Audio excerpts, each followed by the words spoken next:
Testing 1, 2, 3. How are the volume levels? Are we doing this? Is it working? Testing. Oof. Is it working? Hello? Hello? Good. Can you hear the Sega CD music? How loud is the Sega CD music? Can you hear it pretty decently, but also hear my voice over it? Hopefully it's not too quiet. You need to be able to hear it. Please tell me you can hear it pretty clearly. A bit quiet. What's quiet? The music? Okay, I'll turn it up a little bit.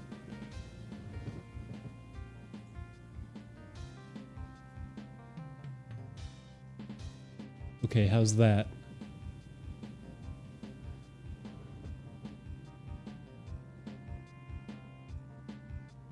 Okay, how's that? Is that good? Is that perfect? Are we peachy? Are we good? Can I close the Sega CD now? Louder. Okay.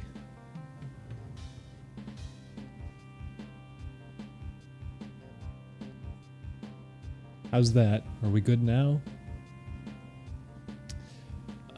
Yes, I am using SCART cables.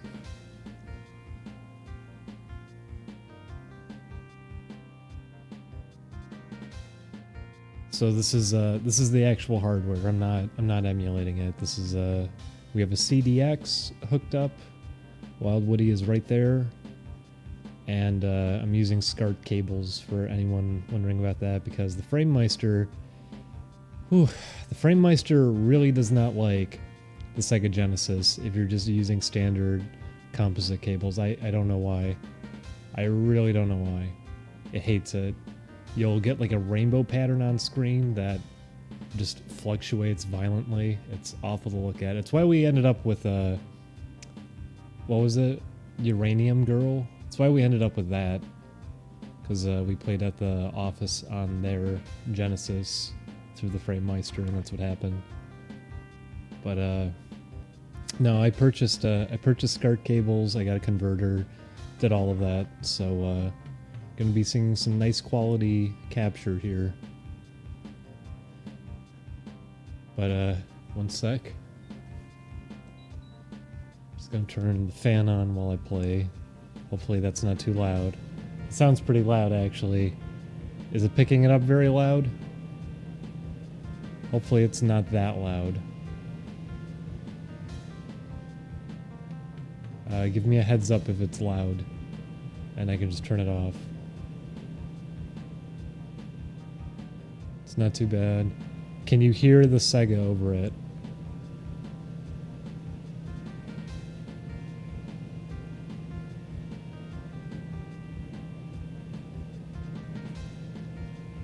It's fine, it's fine, it's fine. Yes, yes, it's noticeable. I'll turn it off while playing if it's too loud. I'm sorry. Oh no. Oh, that is the worst timing. No. Is that what I think that is? Oh, that's exactly what I think it is. If y'all hear that, that's a leaf blower. They're supposed to come on Wednesday. They're not supposed to come on Tuesday. Oh boy. Okay, well. Yeah, they're looping around here.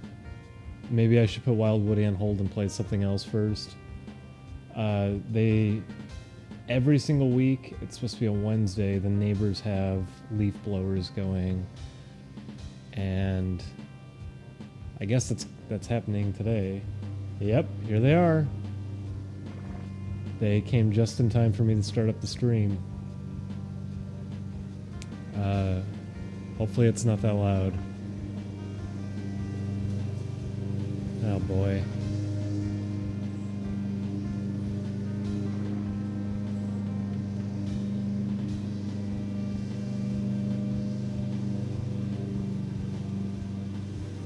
Yeah, everyone's saying you can't hear it. Everyone's saying you can't hear it. It's right there outside the window.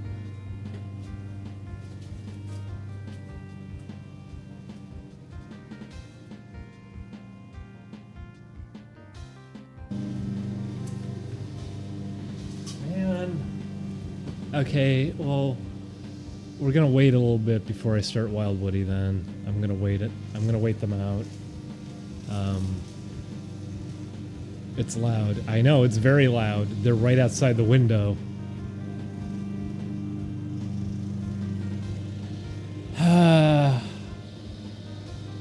Worst timing in the world. It's the worst timing in the world. Hopefully they'll finish up in a little bit. Yeah, I might just want to play something different in the meantime. I don't know what to pop in though. We ordered blank discs so we can burn some Sega CD games and some Sega Dreamcast games, because I think it was the CDs I got last time. I couldn't burn anything to them; they would always fail around the end of the process.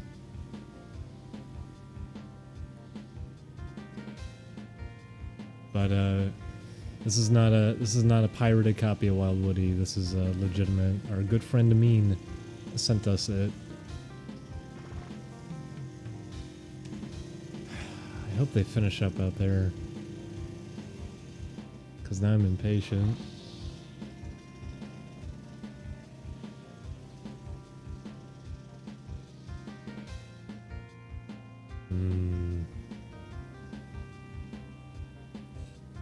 Still there?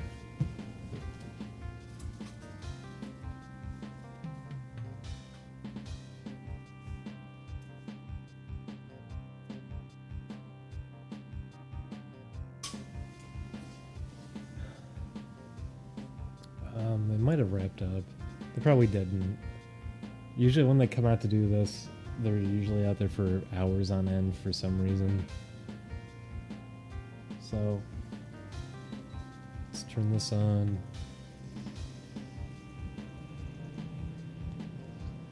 And very quickly let me switch console. So one sec.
No!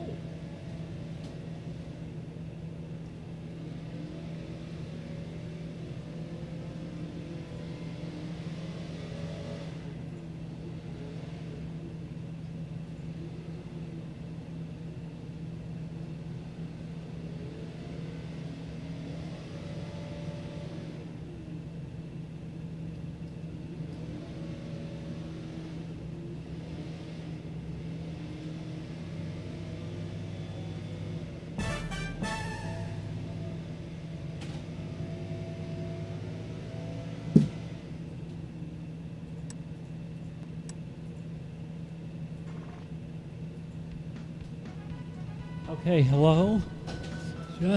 Hello? Oh god! Get him away! Get him away!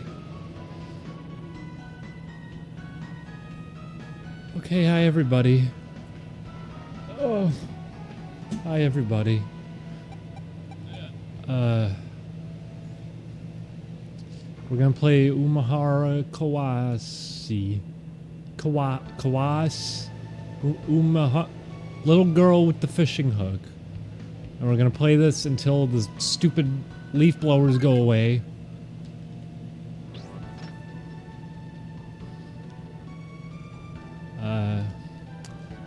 I'm very rusty at this game, so watch me lose. Why don't you? Wee. Go away. See, isn't this peaceful? You grab the fish, and then it spawns one on you, and you lose in the first level, so you may as well reset the game.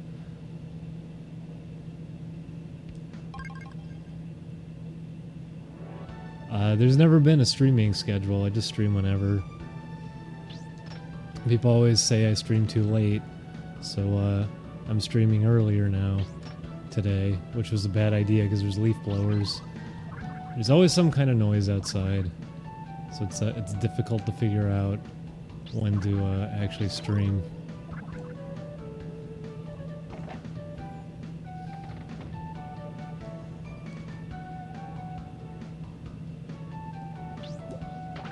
Okay. Then the game gets corrupted. That was not a diagonal.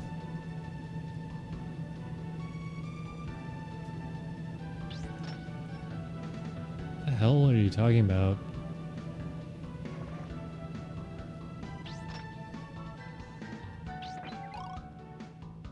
The Hellbenders thing is from long ago. You people are slow on everything. It was when someone was hacking a bunch of accounts, they posted that off of Zach's account, and it's not even the finished version. That's old news. And also, someone decided to post it to the Only Place subreddit, which, yeah, hey, clearly everyone is aware of it. It's also not a thing that was meant to be out there because it was also a thing that they did on contract. It's not a thing they want leaked and spread around, really. It should not be surprising. That's why the video got taken down so quick, too. Wow.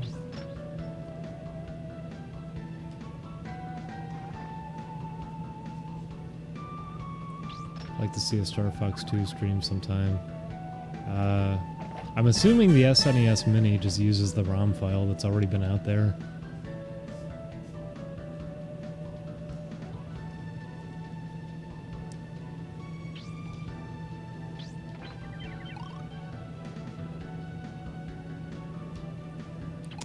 Oh, you people with the drama. Alright, go up here. Look at that eggplant. Probably don't taste too good. I'll tell you this, the curry we made today did taste very good. I think it's the best we've probably made so far. Alright, there's diagonal. The D-pad's a little funky. Get it. Oh, just as I hit up. Just as I hit up. Let's try it again. But we got a rice cooker, very, very cheap. It was on sale. We got a rice cooker, very, very cheap. It's a Japanese rice cooker, so the instructions were not the easiest to follow, but at the same time, it's a rice cooker. There's not much to it, so it didn't really matter. My favorite thing about it is that when you turn it on, it plays Twinkle Twinkle Little Star.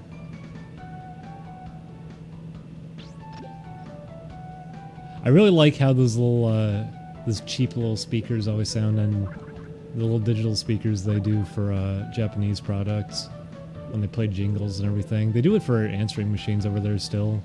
So if you call places, instead of having actual music playing when you're on hold, they just have like ice cream truck music essentially. I always like that. Can you break the physics and catapult yourself? You can't really break the physics in this, but you can go crazy with it if you know how to play it. Speedruns in this game, you can do it in like 5 minutes because you fling yourself really far. The thing though with that is if you're gonna fling yourself around, you pretty much have one attempt to do it. You need to constantly be moving to be at top speed like that, which is difficult to do with how the physics work in this. I guess I should explain it. Sorry, I was gonna say he's talked about this before, but there's people here who haven't seen this game, so it's kind of hard to see it because I'm down here. So hang on. The HUD's positioned kind of oddly in this game. I don't know why, but you can throw your hook in any direction. You can throw it diagonally. You can throw it any direction by hitting a button, holding the direction, and once you grab onto something like that, if I hold up, I can extend the length of it. So like that, I'm dangling over here. If I hold down, I can shorten it. And you can do that while you're in the air too. So I can do that, I can shorten it and get pulled off the ground, or I can lengthen it. Now I can move, I can shorten it, get pulled around like that. There is some delay time on it. It takes a little bit to do it, so you can't just be doing it on the spot very quickly. You need to be able to time it appropriately and be good about it. It's a little bit tricky to get the hang of, but once you got it, it feels really good. Also, every enemy in this game has physics on them, so if you grab an enemy, which there should be a snail over there, there he is. You can see he had a little bit of resistance when I was grabbing him like that. So you can actually, whoop, that was close. You can actually use enemies to swing you around if you want. They can also pull you into pits, because they're heavier than you are typically.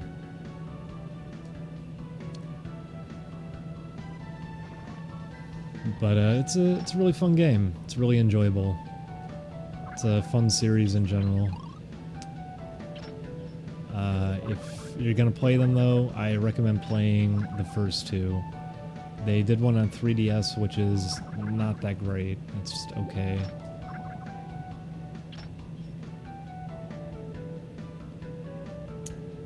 Probably should do it up here. And then do that. Shorten it a little bit.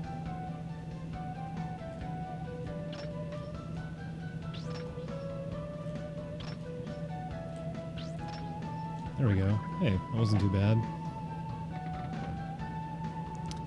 This one's on Super Nintendo. There's a sequel on PS1 that is a little bit easier, but it has a really fun art style. It's like colored pencil drawings, 2D art on 3D backdrops. It's a fun look. I actually like the PS1 version quite a bit. I'll just go through this one. Yeah, they made her boobs really, really big in all the sequels for some reason. Oops, that was stupid. I ran right into him. It's because she's supposed to be older, I guess. She's a little girl in this one. Gotta give her that sex appeal. Also, to anyone asking, like, oh, what's the story? Fun thing about these games, there actually is no story. There is no story whatsoever. Instruction manual has nothing. There's no story. That's just all there is to it. You're a girl. You can't speak. You're a girl. You have a fishing hook. There's fishes. You catch them, and you swing around. That's all there is to it. That's kind of all you need. It's simplicity. Thought she was a kid. She is a kid in the first game. I think she ages with each sequel though, which is the excuse of giving her big tatas.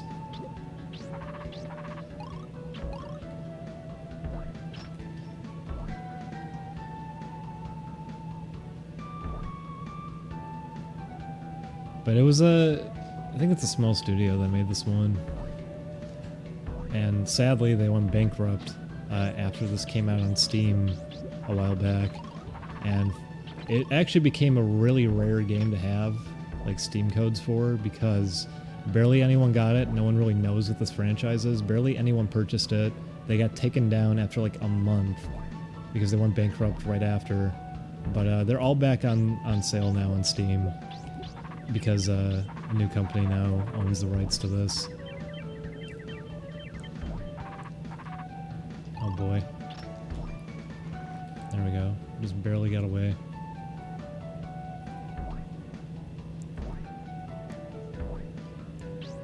But yeah, if you never played these games, you should give them a look on Steam. They were very fun, very enjoyable. Challenging too. Very hard games. Very, very hard games.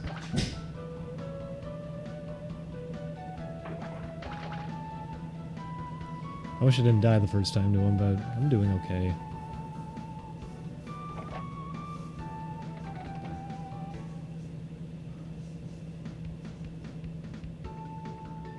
Yeah, no, her boobs got real big. Okay, I'm gonna have to wait for the next set of these to go by.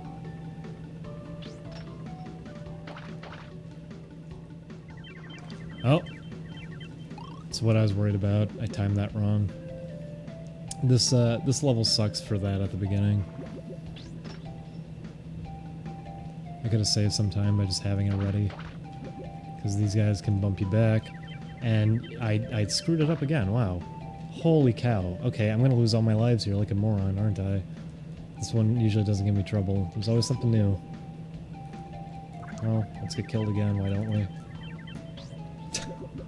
I might just want to reset now. I've died too many times. You can get them to just pummel you against a wall to keep you held in place, which unfortunately... Yeah, see, I could have just done that. As you can see there, I was able to do that because it's a physical object, so it actually drags me a little bit too. So it fell in the water and it whipped me upwards because of it. So you can actually take advantage of that. It's nice. But you can't move when you're stunned like that. You can throw your hook out, but even then, it's not very useful. I think the construction workers are here now because I hear yelling outside.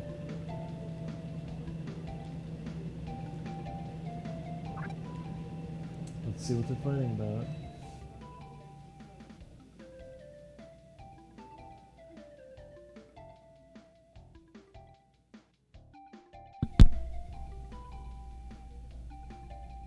I don't know if you hear them. Well, that's what I get for trying to stream early in the day. This is why I do not stream earlier, for anyone asking. I cannot do it during the daytime because we have that going on. We have all the leaf blowers that happen. We have the construction that's seriously right out the window. There's also just Armenian people who fight outside all the time. So it's not a good combination.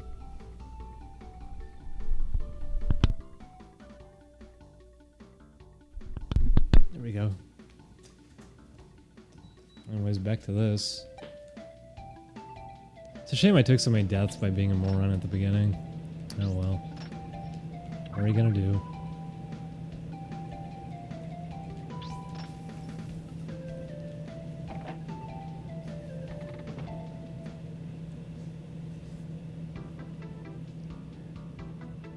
Also, that's not me being a racist or something. It really is Armenian people, because there's we're around a Armenian community, so we do get to hear fights like that all the time. They go, bro, bring it on, bro, come on, fuck you.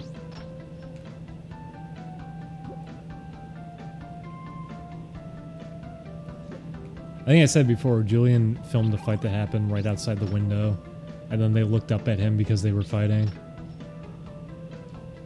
And they stopped and like kicked their feet and tried to walk away like nothing happened. Julian was laughing, filming them as they were fighting.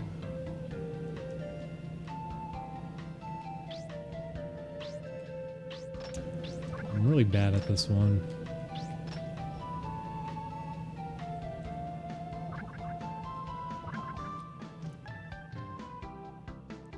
Actually, is there another way in? I'm wondering if that's all you do for this one.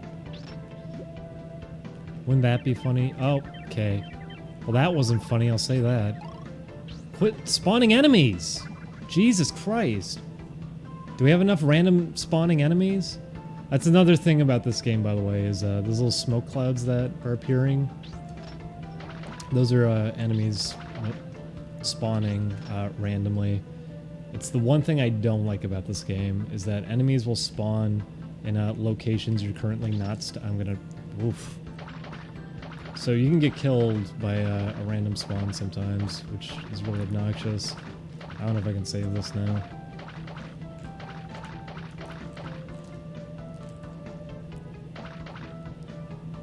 There we go.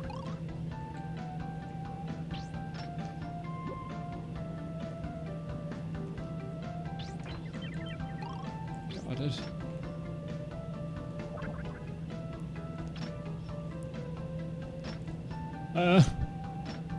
Okay, settle down.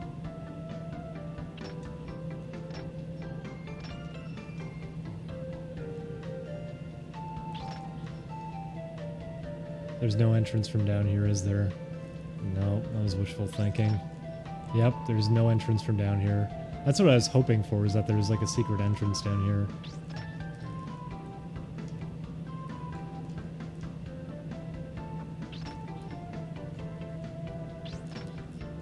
Look at that, you can get back up if you know what you're doing. Too bad I don't, so I'm struggling with something easy.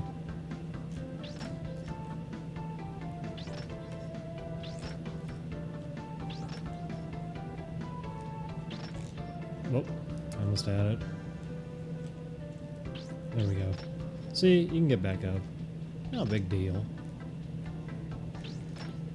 Well, this one's a big deal, because I don't know how the heck to get up here.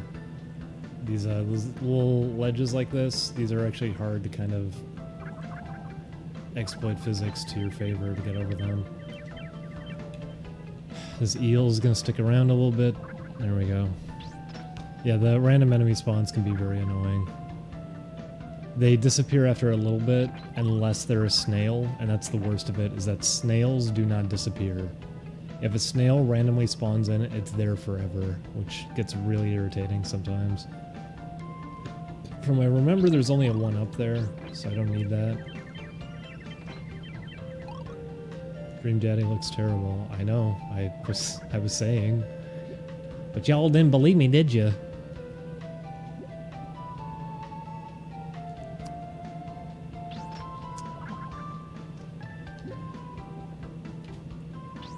Oh! That was not diagonal.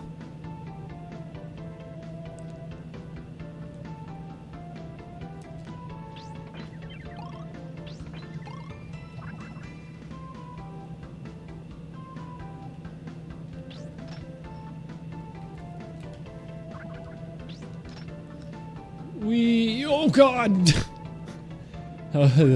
Did not time that right.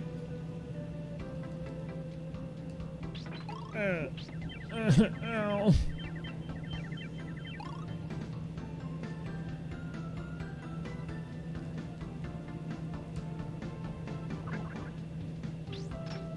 It's true.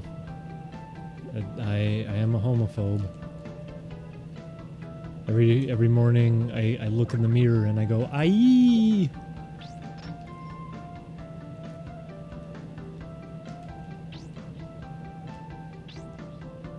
Thank goodness a team of straight people have shown me the way.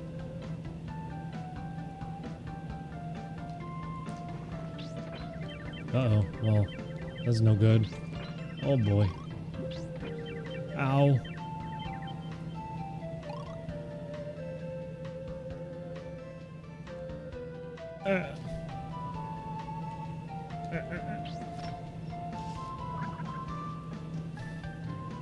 Oh, okay, that was bad. Oof. I am screwing up like crazy on this one. Fuck you. Fuck you. That was really bizarre. I got hit by the thing it threw at me just as I grabbed him. I figured I would have been dead if anything because I ran right into him when I grabbed him. That should have actually killed me. Yeah, no, this game's pretty impressive for a Super Nintendo game. It's not too flashy visually, but it looks nice enough. Runs well. The physics work really well.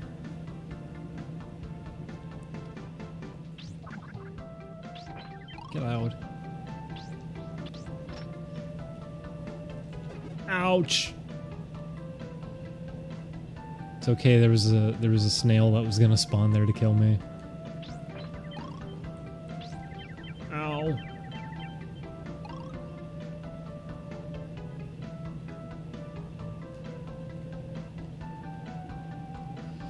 Everyone keeps saying to play Evo. I remember I played it when I was growing up because it was considered a very important game to people.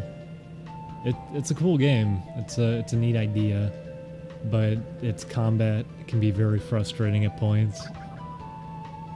I think it's fun though. That was the thing too, is a lot of people were telling me on Twitter like, yeah, play it and get really mad at it. I don't remember it being that frustrating. I remember it being tricky at points, but overall being pretty tame if you know what you were doing. It's a fun game though. It's a really fun idea. Used to go for a ton of money too. Oh, that was not diagonal. I might need to hook up my other controller. Cause I've noticed the A button on this one ain't so great, and the D-pad is not so hot with these diagonals.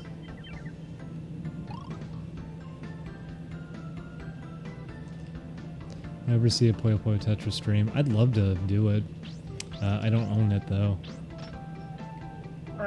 Oh fuck! Oh shit! Oh fuck! Why won't he go away? Okay, well that's fine. It spawned a new one. I can wait. Want to spawn another? No. Oh, it spawned one up here. That's okay too. Yeah, see ya.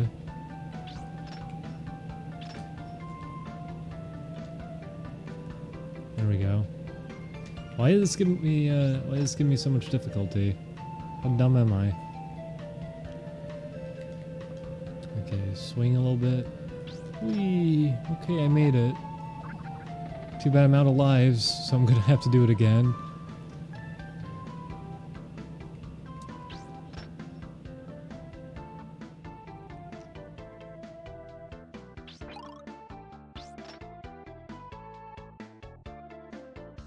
You know what? That is a shortcut I could take. Let's do it. Let's take a shortcut. And then everyone does the funny rocket power. There we go. Yeah, I don't need to play this level the way you want me to.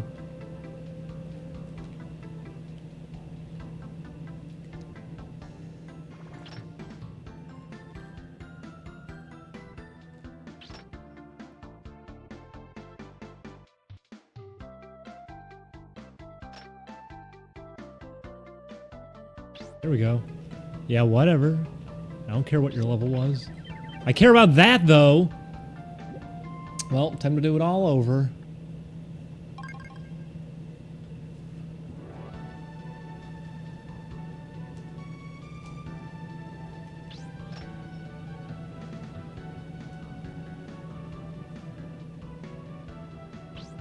Alright, we'll try it again.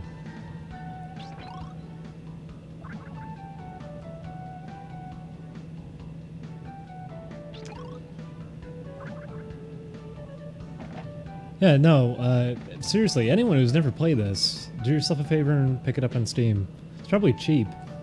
They're fun games. They got all 3 of them on Steam. And if this one is too difficult, just play the PS1 game. If that one's too difficult, play the 3DS game. 3DS one's really easy. They really watered it down. This is probably the hardest one. This one is pretty unforgiving.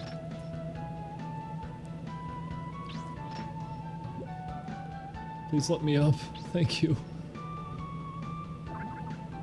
Ow. That could have killed me.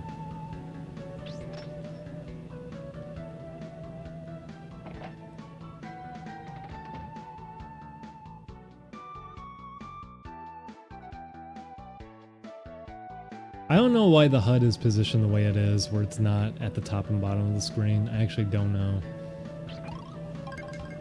It's a very weird decision. You don't really notice it while you're playing it, though. It doesn't really get in the way.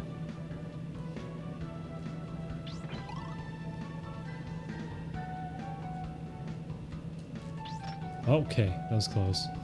Meant to go diagonal, but I don't think I'm gonna be able to do. There we go. I'm not trusting this controller with diagonals right now. Gotta wait for him to go by. Oh, screw that up. So I gotta wait for the snail to go by.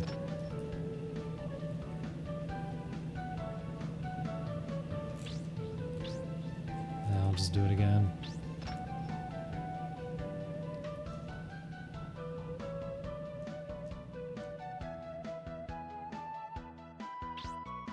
Come here. Come here. Come here. See ya.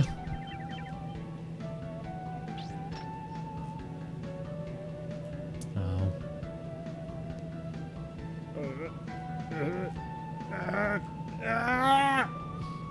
Shouldn't get up there. Come on. Swing your way up there. Oh. Oh. Oh, fuck. Hey, I made it.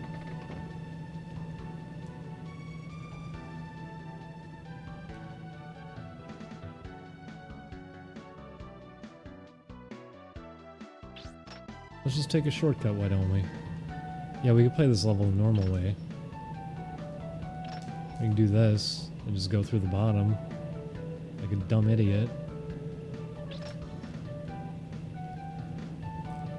And I can regret doing this almost immediately. Oh god. Can I get this? Oh, we got it.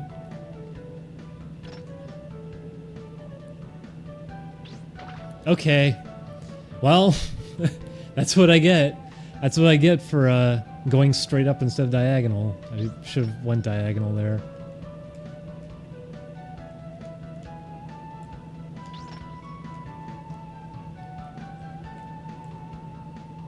Come on. Whee! Ah, it didn't reach. Oh, did I shoot it straight up again? Is it upright? Is that the diagonal I'm having trouble with?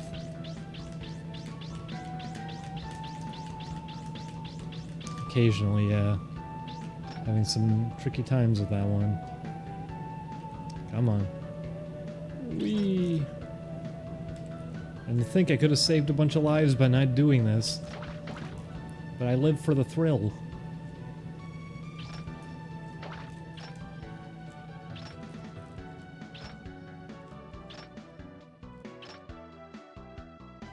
There we go.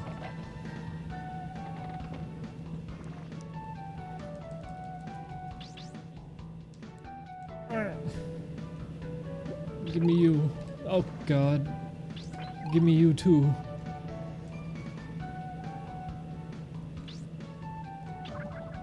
Oh, there's something. Yeah. Okay, there's two of you. Good job. You did it.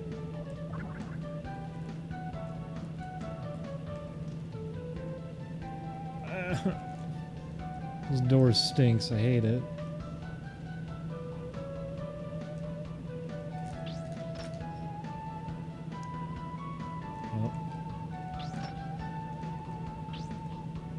Oh, come on. Come on.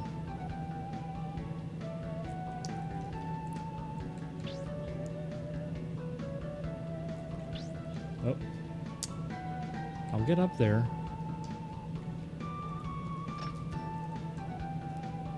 No, I won't. Come on. Come back down. Thank you. Nope, nope. Whatever. Whatever. Yeah, it's you, the tadpole. What do you want? You can jump over me? Okay.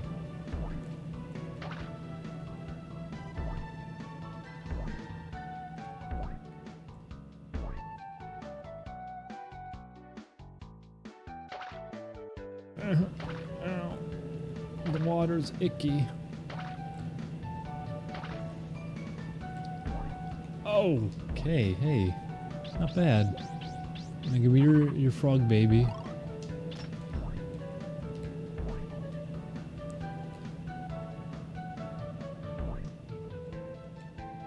Okay.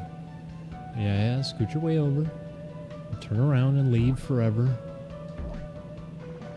Come back when you're a nice big frog.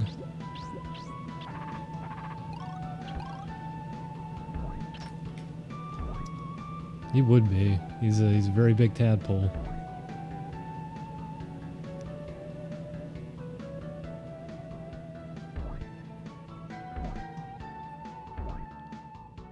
You just fought this guy. You're very observant. Oh.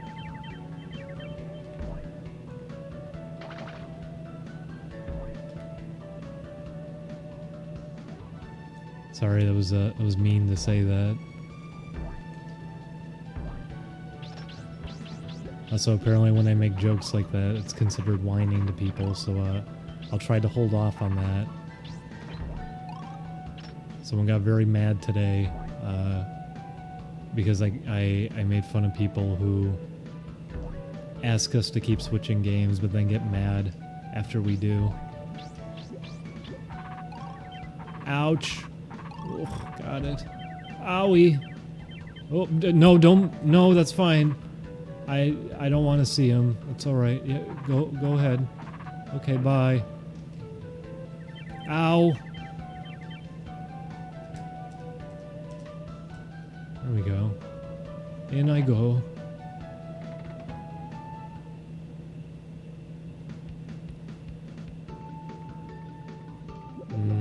Let's get killed by this part.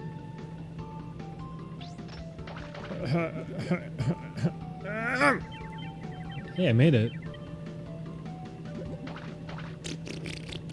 Oh. Give me your bucket. Ow.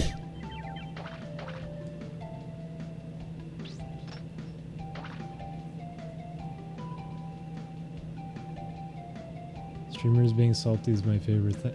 What does salt mean at this point? Making fun of someone I don't think is being salty. I think it's making a joke. Whenever I think of salt, I think Darkside Phil. I think actually legitimately getting really angry and blaming everyone around him for it. As opposed to just making a joke. Uh-oh, uh-oh, uh-oh, uh-oh. Okay, see ya. Stupid idiot. I'm the best, you're not. Whoop. Look at all these guys. It's really boring to be them. Here's someone swinging around with a fishing hook having a good time. They're limited to just walking back and forth. Ugh. Background sprite's really ugly. It's just a photo.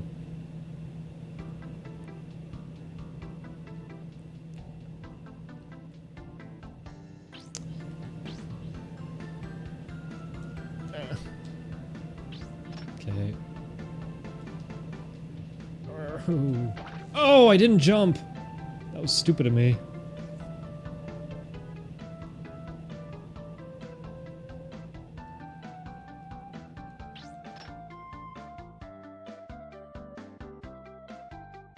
Oh, no.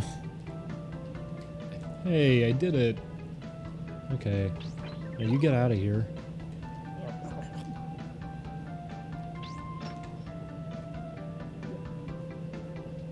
That almost hit me. This game's got really nice music.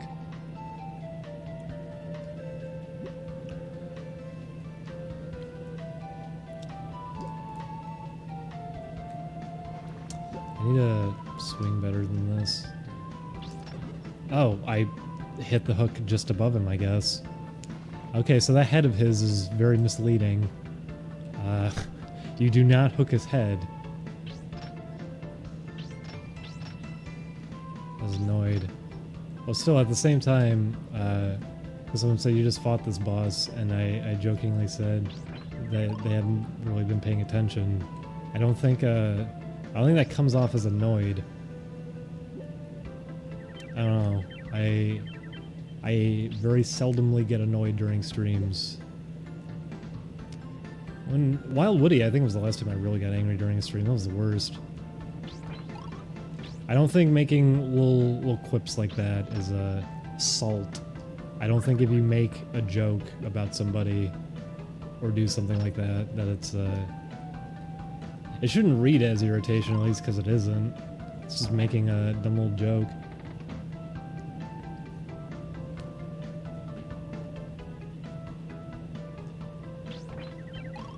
It's not sugar, I'll say that. It's not sweet either. I think people misunderstand your tone. I don't know. I say things in dumb voices too. Oh, Jesus Christ! Oh my God, she got fucking murdered! Stop defending yourself. It's called conversation, mister. It's called conversation. Because, you can only say so many things about the funny haha game.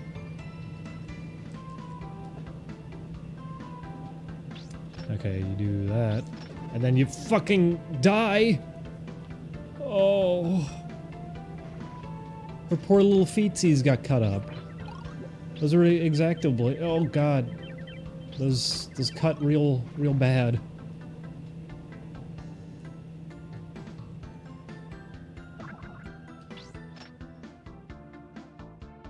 Yeah, I think people always just think I'm annoyed. Okay, Hey. Hey. This little girl's going places. Like through these doors.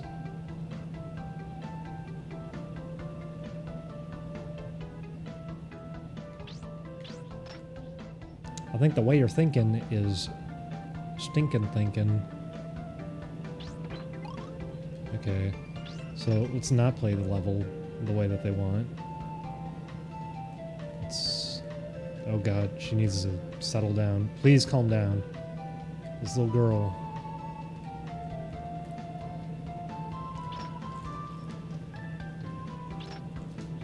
Okay. You do... Oh. Oh. Okay. I'm over here now. Let's try that again.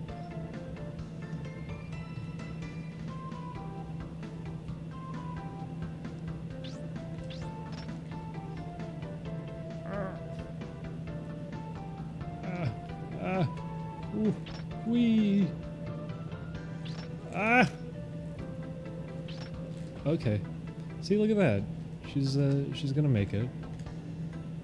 She calmed down a little bit. There we go. And now this guy is a turd, as in he shits like that. Please put me down. Please put me down. Help. I don't like this. Oh God. Okay, you do you. No! Wrong way! Why did she shoot it up? That was close. Oh boy. We'll go this way because it's less dangerous.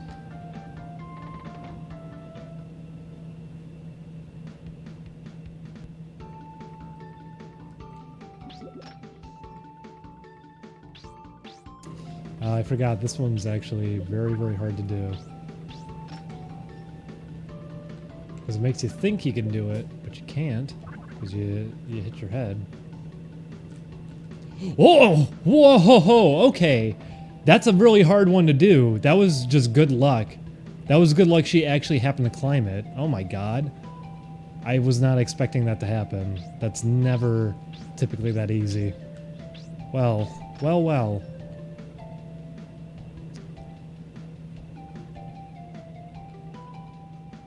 Okay, I'm actually making a lot of progress. I was not expecting that. Whoop, whoop. Now, is she gonna get hit by these if I do this? I'm scared she will.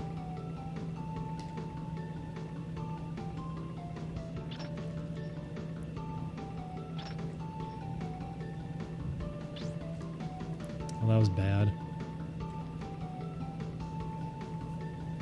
How long is this game? It depends on which path you take. And I'm not actually too sure what path I'm taking right now. That's really bad that it hooked there in specific. Because I don't want her trying to climb up. She'll kill herself if she does. Okay. Please calm down. Oh god. There we go. It's kind of where I want her.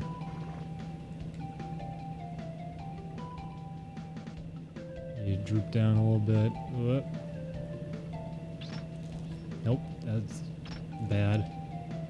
I'm stinking. Oh boy. Oh god, no! Fine, you know what, I'll go over here. Oh, and then fall.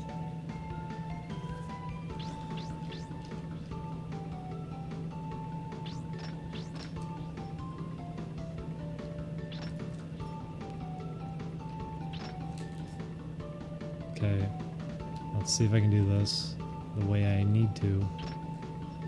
Okay, maybe not. Fine, I'll go over here. And then get killed to death. Ugh, that's what I get. What I'm trying to do is slip between those two, so I can just climb up and skip the rest of this level. But it's a very hard thing to get just right.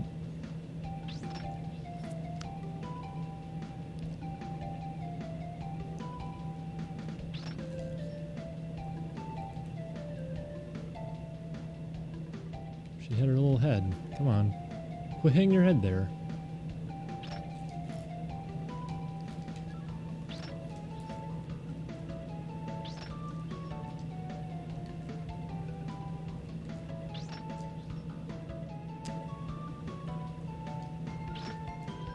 Nope. Wrong spot.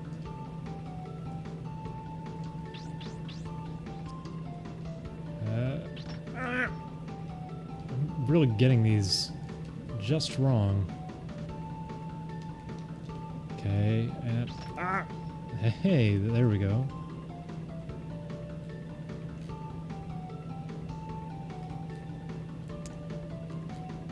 No. Nope. Okay, so I need to be holding in this direction.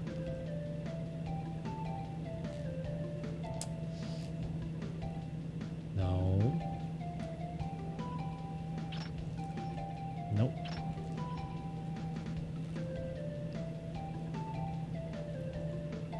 Nope. Okay, well, get to do this again. That's a good spot. Too bad I screwed that up, and now it's not a good spot anymore.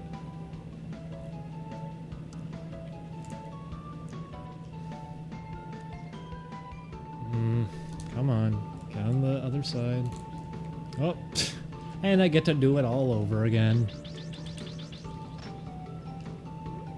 Whee!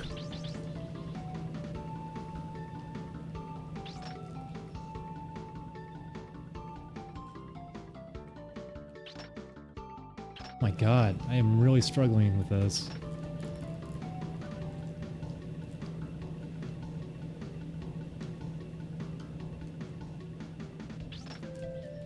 Okay. And now I need to be able to just get it right up there. And I didn't do it again. Ugh.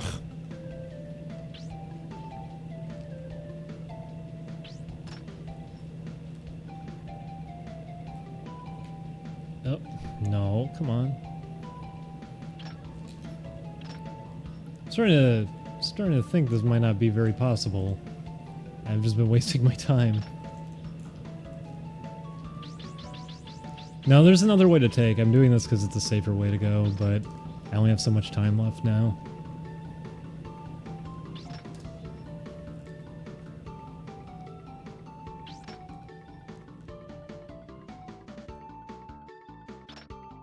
There we go. Too bad that wasn't very high up.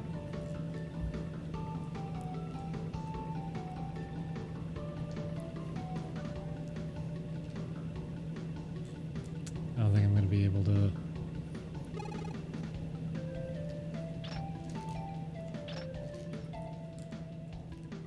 No, come on, I'm so close. I finally got the spot I need to be in. Oh, she landed on the platform. I almost had it.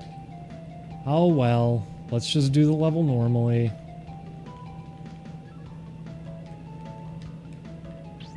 Go away, ow. So I get for trying to do the funny route. Let's just do it the normal way.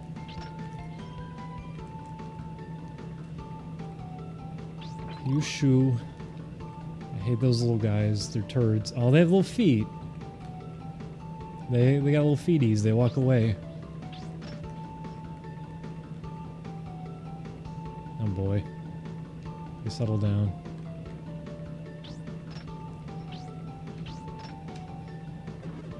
Oh, the hook was way too long. I had to shorten it. Yeah, come on.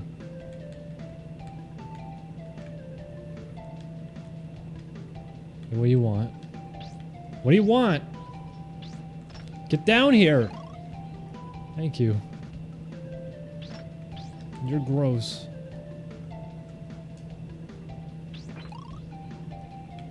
These little babies are gonna walk away.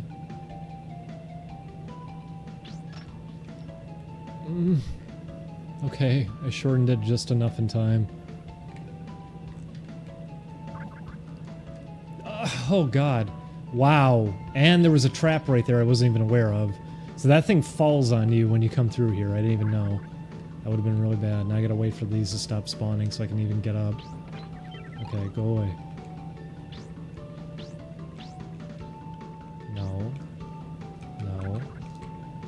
That's exactly what I was worried about, was one spawning.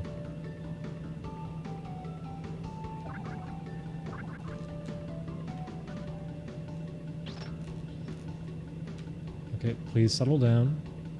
We'll get you to the end. Oh my god. I don't like this. Holy shit, that was close.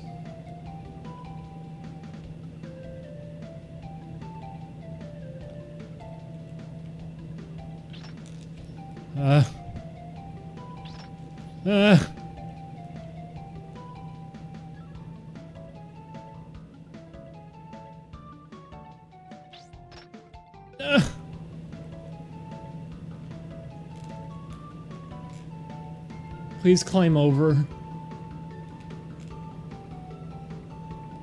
Or not. That's fine too. You don't have to if you don't want, I guess.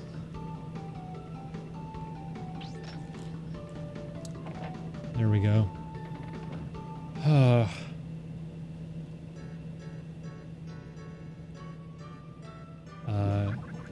Is this one of the last rooms? I think this is actually one of the last rooms. If not the last room.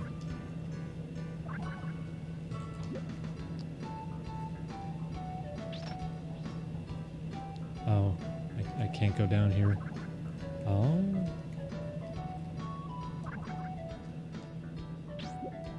Why don't you go away? Thank you.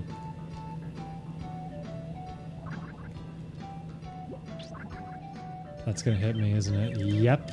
Well, the random spawn got me. That's exactly what I was worried about. Is the emoticon called sour, please? Because you want me to be sour? I'm sorry. I'll scream more at the video game. Here we go. Fuck, shit, ass. What were they thinking with this game? That's more like Angry Joe than, okay, anyways, let's get up here. Oh, it's a dance. Okay. I wasn't sure what it meant. I don't know the Twitch emoticons too well. Oh boy.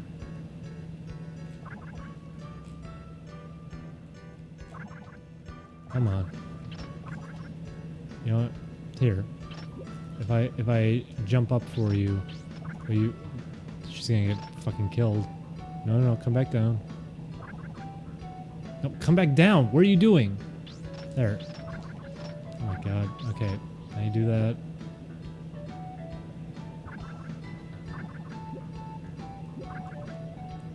Are there enough random spawns going right now? Do we have enough of these eels showing up everywhere?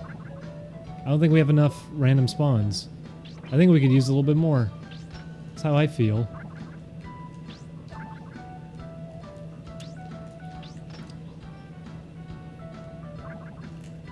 There. Jeez.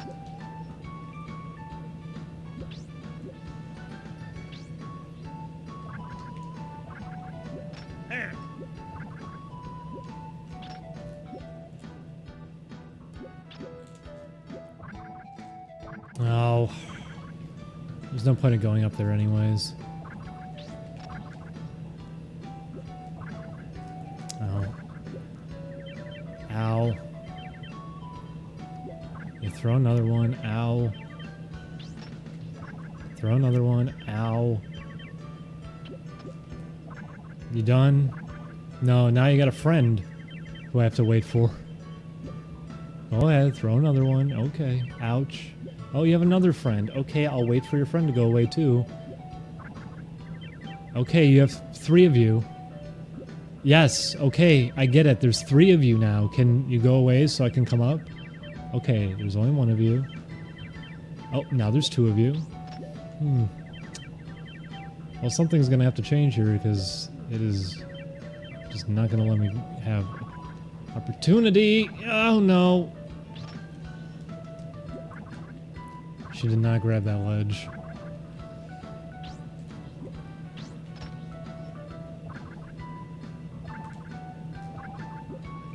Oh, yeah, she doesn't grab that ledge by default.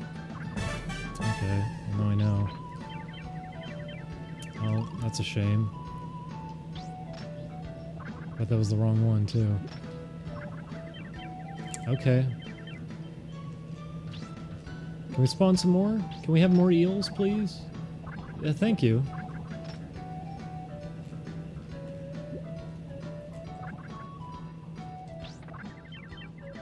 Nope. I don't think I'm ever gonna get up there with these random spawns. They are really keeping me out.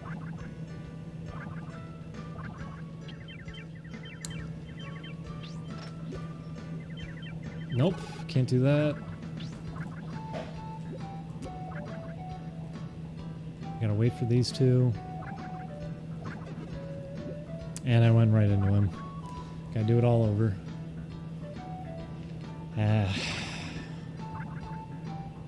Please stop spawning these. Please. I know you like your little random spawn system, but it gets very irritating in levels like this.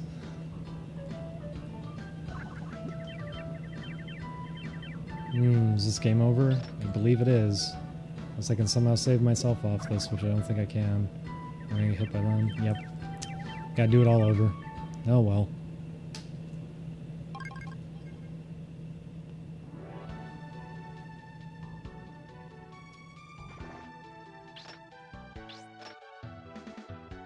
Yeah, like I was saying, this game's a lot of fun. I just don't like the random enemy system. You can end up in some bad spots where you just have to wait endlessly. It's better to just go. If you try to take your time, you're gonna get stuck.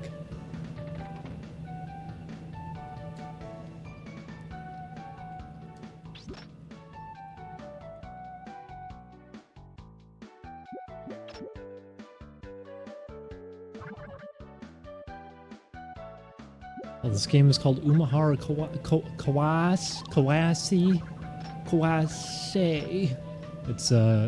It's typed under the stream right now. If anyone's interested in picking it up on Steam, I'd say go for it. It's a lot of fun. The final level is inaccessible. There's no true final level. Like that's something that needs to be understood too. There's different branching paths and there's different areas that you get to by taking them. There's different endings and everything. And in terms of endings, there's no ending. Like, you don't see a special cutscene for getting a certain exit at the end. It always just shows the credits, so there's different ways to play through it. There's no true final area, but there's harder paths to go down. And yeah, you get a room if you end up playing the game for 30 minutes. You end up just getting taken to a room. So that's the shortest way to complete... Not the shortest way, but that's probably the easiest way, is just to wait the game timer out to spend a half hour.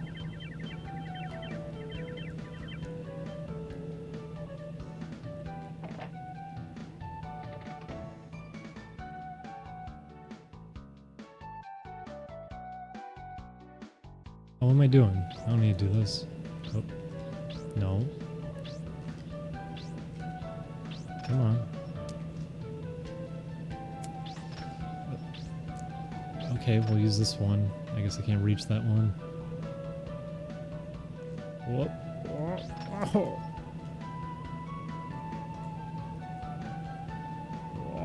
Oh. Oh. Oh. Oh. Well, there goes my life. Might be time to pop in Wild Woody anyways. Leaf blowers are gone.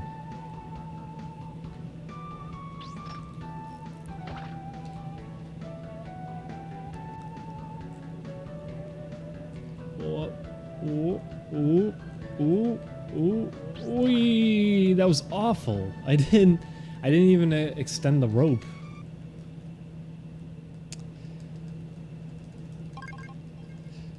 Yeah, people thought I was serious when I said Pappy Roos. They thought that was an actual impression, like how I thought it was pronounced. It was a joke, you dingling. Oops.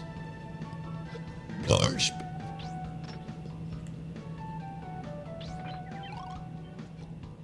Any chance of showing off the power-ups in Wild Woody? I can do that, but keep in mind most of the power-ups in Wild Woody are totally useless.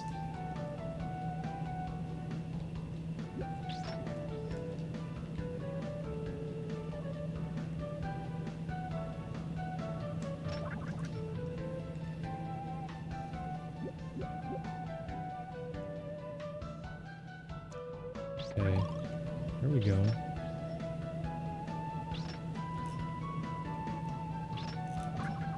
Is there anything you like about Wild Woody? Music's really good. For the most part, some songs are terrible, but most of the soundtrack's fantastic and doesn't belong to be in that game.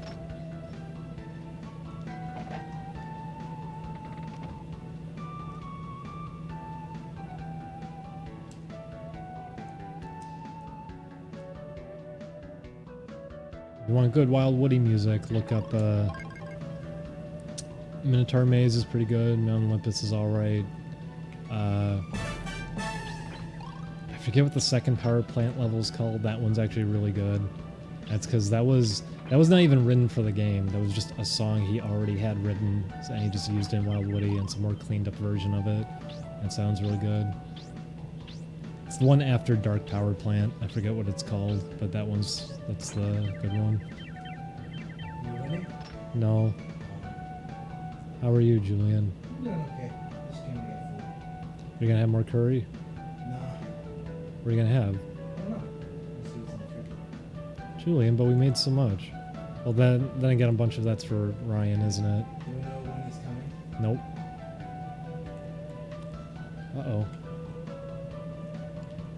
Ryan, if you happen to be watching this, we have a lot of curry. We did. How do you know which one is the secret door? They're harder to get to usually. So if they're out of the way, you can assume it's a secret. Alright, let's do this the non-conventional way. Thank you, Julian.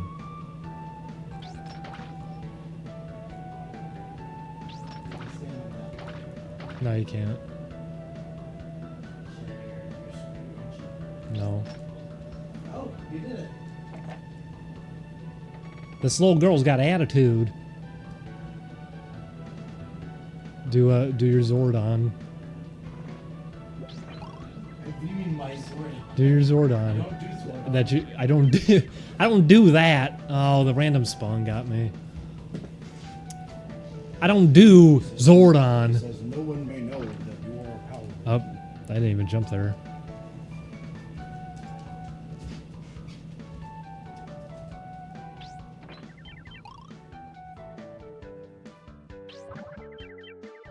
Ever even come up What? that they have to keep it secret?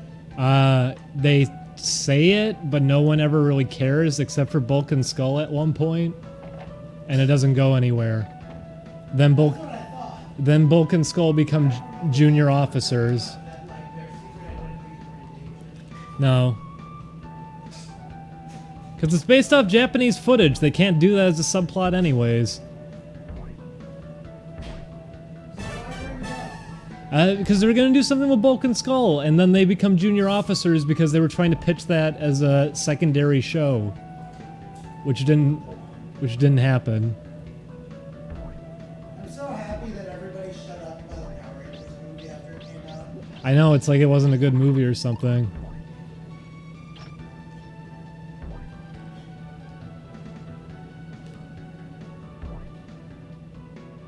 Funny how that is.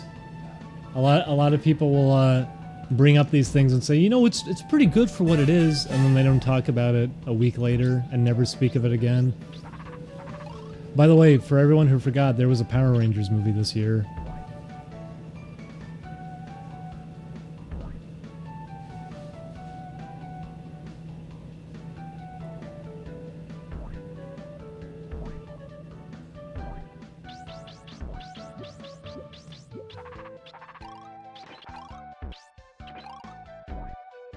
Glad you're getting to play your favorite game.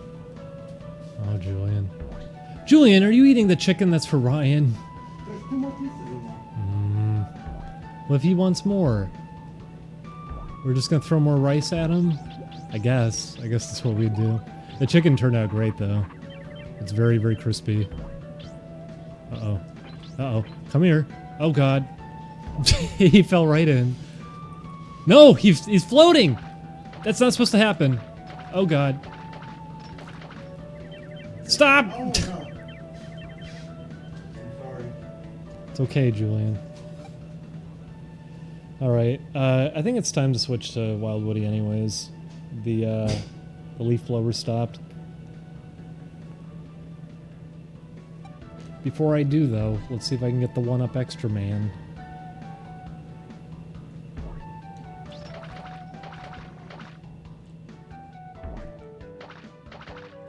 Oh, nope, I can't. Alright, let's play some Wild Woody.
Here, while I get this set up, I'll look over some stuff too. So I'll answer some stuff while getting this set up. I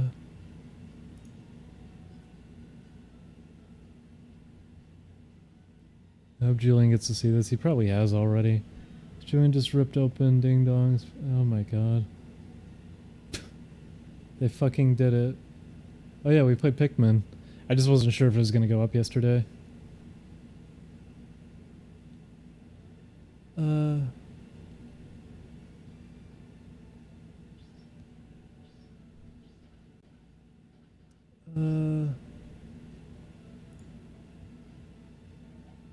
Would Julian like Bebop and Rocksteady because they're dope so they could take advantage of? Probably not. I think those are the wrong kind. As they say, is playing Wild Woody. Because the stream, I was gonna play Wild Woody right out the door, and then lawnmowers and leaf blowers and everything were outside, and they were doing a little bit of construction, so I was playing something else just to pass some time.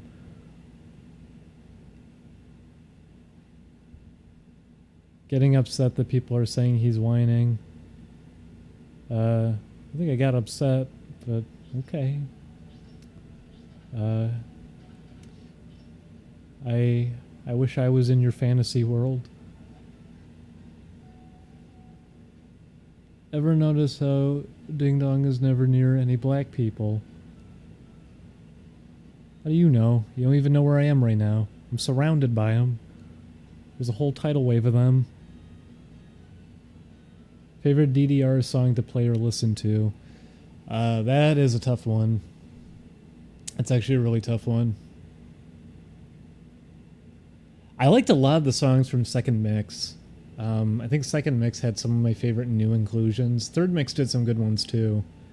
Fourth Mix, I remember way back. Maybe I'm just remembering because Fourth Mix had just come out. But I remember everyone always telling me like, oh yeah, Fourth Mix is really, really good. I remember just thinking when I was playing Fourth Mix, like, wow, I liked Third Mix more, I think. I didn't think there were too many. B4E was a good one. That was a really good new inclusion. But I hated the new interface with the banners. They're diagonal when you sort through them. I didn't like that new interface. But Fifth Mix was actually... Fifth Mix, I think, might be one of the weakest in terms of new inclusions. But ran better, looked really good, and had probably one of the best interfaces from the series.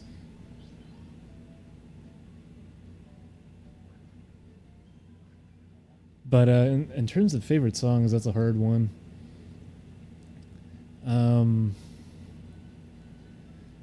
The Boom Boom Dollar remix that's in Third Mix is pretty good.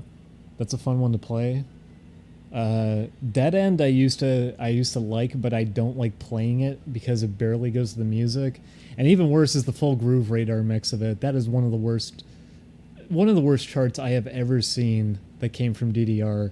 And they made that chart because people who played In the Groove were furious that Konami went after them and everything. It's like, oh, well, DDR is not hardcore enough. So Konami's like, okay, we'll change our charts for Supernova and beyond. We'll try to make them really hard for you guys. And they sucked. The charts in Supernova, Supernova 2, pretty stinky, not very good. And then you had things like Full Groove Radar. Ugh. But, ooh, I don't know what a favorite song would be. There's a lot of favorite songs I would have. I don't know a specific favorite. We actually got to play DDR Extreme when we were in Arizona, and I got to remember how much I enjoyed it. Candy was always a good one. Candy was always a lot of fun to do. You know what? Breakdown is a really fun one. That's a very, very fun one to play. It's a good song.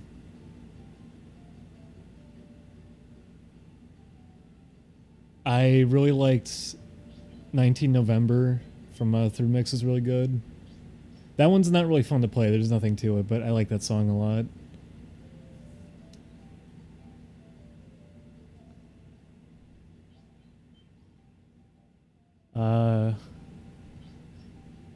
Boy, what else? Candy Heart or Candy Star? Candy Heart is the one with vocals, right? Candy Star is the original one. Because I like the original one. I don't really like it too much with the vocals. I don't think it's a bad song. I think it's still a fun one.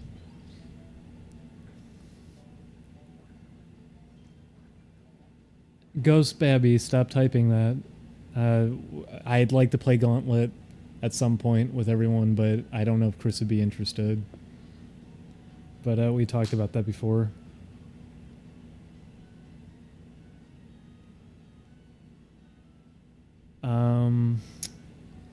What are other good DDR songs? I really like Max 300 is actually based off a bit from If You Were Here.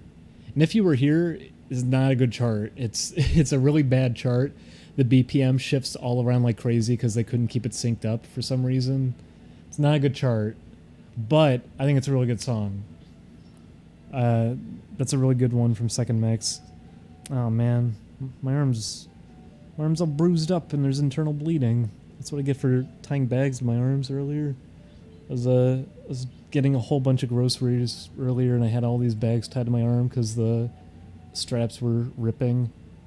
I guess they did a number. We had a lizard come in earlier too. I don't know where the lizard came from, but there's a little lizard that got in here, and we got him in a little bucket and we put him outside.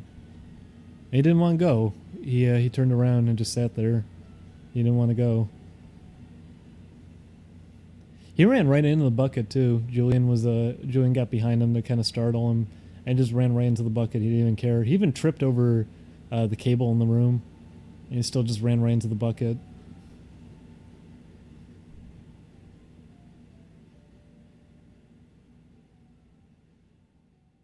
I got nervous because when we let him out, I looked downstairs and I saw there was a really, really big lizard over by the garbage cans. I'm hoping it didn't eat him.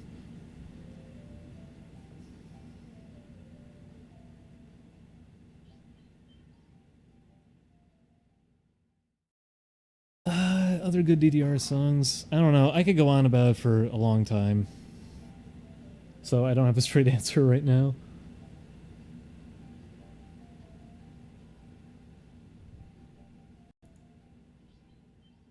Don't get confused by her appearance. She was 19 in the first games and had boobs in the art.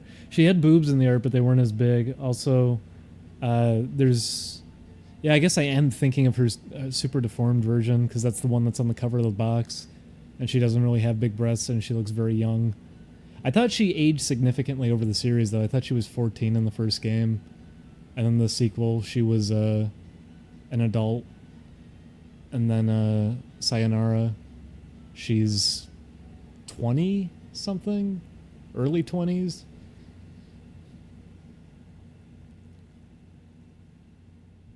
Her boobs aren't that big in that drawing you posted. They just look goofy because they just made them spheres. There's not even like weight or gravity on them. She got a really big bra. She snuck into her mom's closet. But yeah, they got enormous in the sequels. Why, can he get subs now? No, that's because Twitch's thing breaks sometimes and says new subscriber. What the hell? It sends messages sometimes that I got a subscriber when I didn't. Also, status update on that, I don't think it's happening. I don't think I'm ever going to get partnered because even though they approved me and everything, even though all of that is done with, they want this to go through. I've talked to a whole bunch of people. I've done a lot. I don't think it's just going to go through because what's left now is on Amazon's end, and Amazon is not doing anything to assist me. They just keep telling me, "Oh, just send all the paperwork over again." I've done it so many times now. I've filled out these forms and I've sent them out so many times now. I just don't think it's ever going to go through. I'm not going to be able to get the support I need for this to go through. I just don't think it's going to happen. So, anyone hoping to subscribe here on Twitch, I just don't think it's going to happen ever. It's been about almost a month now. I've talked to a lot of people. Some who were very, very helpful, but at the same time, they could only do so much. I just don't think it's ever going to go through.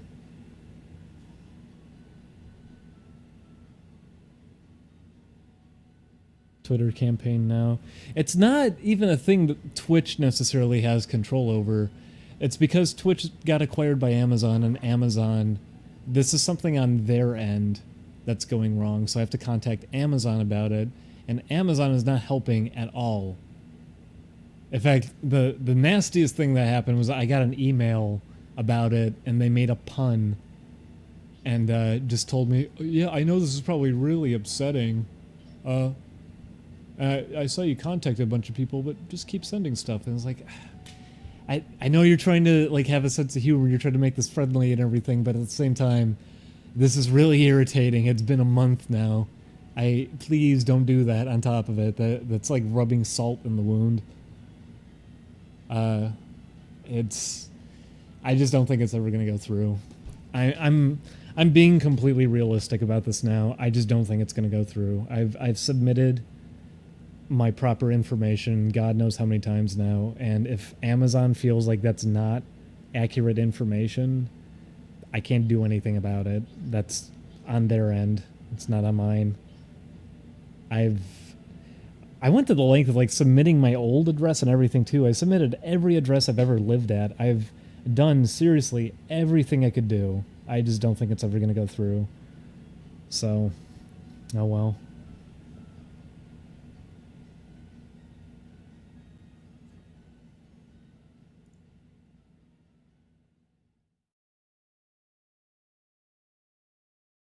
Mungyo Dance 3 is the only good modern dance game. I knew Renard. He's a strange man. I remember it was like a fluke that I even ended up meeting him, and it was a shame because really cool to talk to. Any game I could just talk about it. I could talk about rhythm games and everything. Knew pretty much every game library, so it was one of the only people I could talk to and really go into cool talks about that sort of stuff. But then I remember going to Twitter and seeing like 20 tweets apologizing for being born white and how the white man has done so much to the world, and if he could turn back the clock and just not have been born white or not born at all, he would have. It's like, what are you doing? Don't be like that. It was embarrassing to read that. I never really cared much for his music though. So those dance games didn't really do anything for me. Also, whoever typed that is probably a furry, I'm imagining, because those are very furry centric things.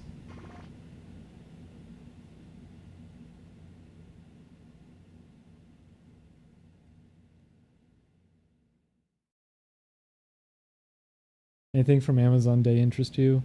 I actually asked Julian about the whole Amazon Prime Day thing, and he said there wasn't really anything there we needed. I should look into it though, just to see. Do you like No More Heroes? I sure do. I'd like to play that sometime when Oni plays, but I don't think Chris would be up for it. Maybe he'd like it, I don't know. Probably not. He bought a new boyfriend. What does that mean? Does I have to paste the link? Whoa. Oh, that's not even the right one, you fool. It's not the right one. I was gonna say, whoa, $400. That's not the right one, you dingaling.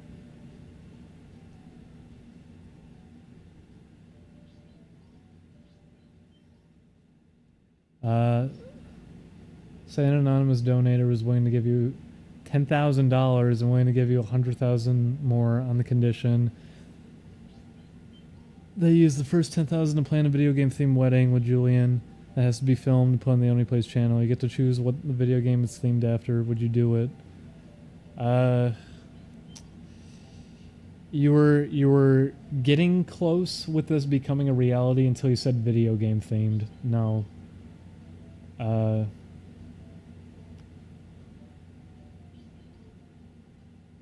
It was gonna have a theme. It'd probably be a much more embarrassing theme than that.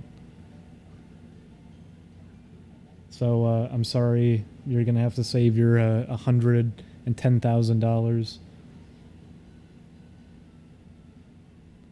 Do you hate video games?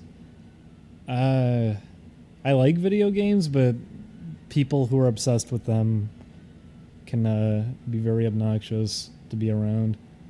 And video game themed anything is very embarrassing, which is why I'm sure they made the post making that as the hypothetical. Video game weddings are really embarrassing. Look at Anthony Birch. Didn't he do a gaming one? That was a really awkward one. Anthony Birch in general, what a mess.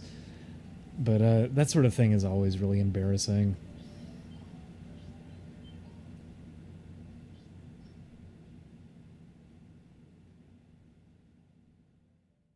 Gaijin Goomba had one. Oh boy, yikes!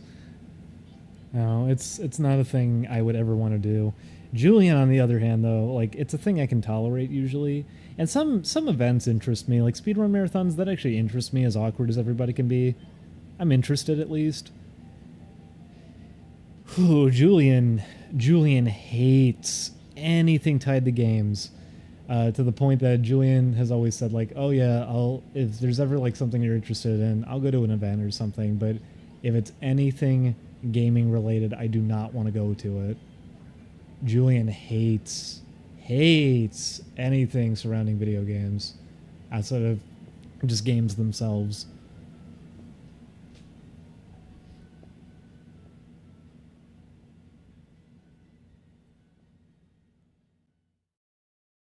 What if you walked into your room and saw that lizard fucking... It says his tail... Well, it was a very tiny lizard, so I don't think I would notice it. In fact, I almost stepped on the lizard. Julian had to point him out.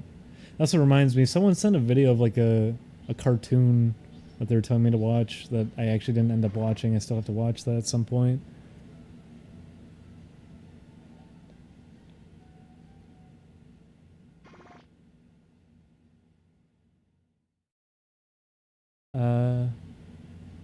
You can apply for affiliate status. Nope.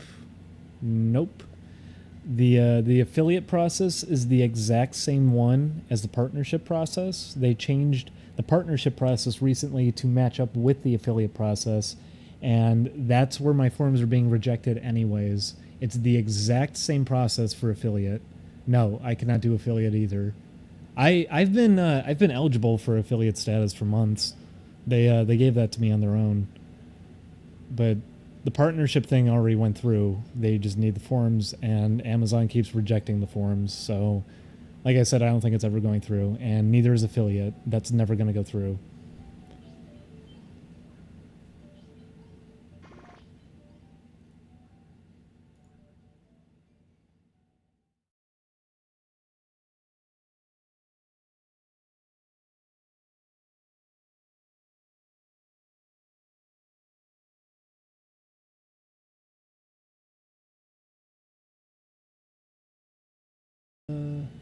They think about Rhythm Heaven. I think they're a lot of fun. I love that series.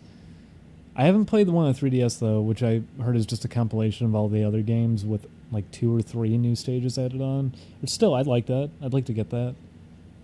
Fever on the Wii though, that was my favorite game of that year, and that was one of the most depressing years for games. 2012, almost nothing came out.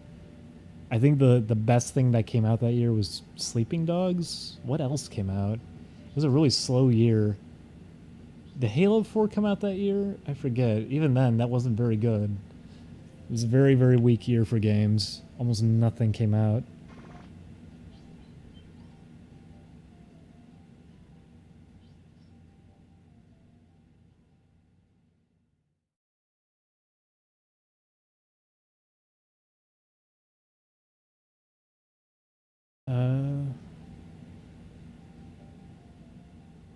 Why are the people on the Twitch chat so lousy?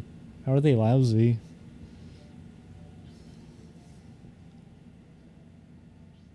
I don't think anyone in the chat's lousy.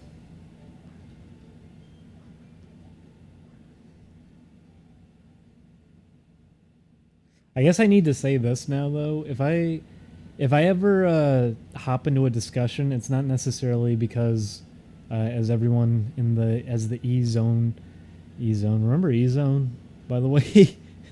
Oh, that'll be a fun discussion. Let me save that one. E-Zone was an old Flash game website. I'll save that discussion though. But everyone on the internet, if you ever engage in a conversation about anything, or if you make a joke at someone else's expense, immediately people get on that and say that you're very annoyed and frustrated. if I go into a discussion about something, it's usually because I'm just trying to make discussion, and like I just did with the E-Zone thing there. If I just have nothing to work with, I'll just kind of try to go into a talk about whatever's kind of there. So if I'm looking at the chat, I'll usually just respond and make conversation, whether it's off little things like that or if it's wider things like the DDR question. I just try to make conversation during streams because it's not... Yesterday is a good example. It is not fun if I'm completely silent during a stream. It's not ever really coming out of annoyance.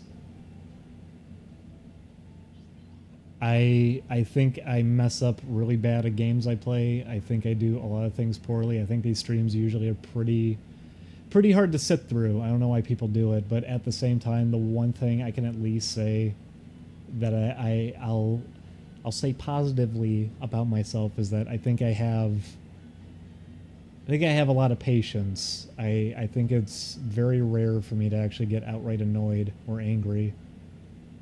The Crash Bandicoot streams, I think, can go to show that I'm okay.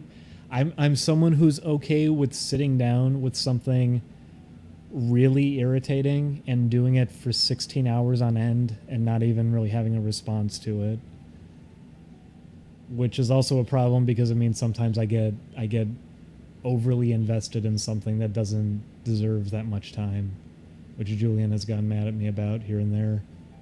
Sometimes I'll be programming something and I refuse to go to bed until I get the problem solved. I go too far with that sometimes. Did you actually get the last platinum? Yeah, no, I got all the platinum relics in Crash 1. Those 16 hours are not a joke. No, it's not a joke. I'm not exaggerating. I've streamed for 19 hours. I don't realize how long I go for.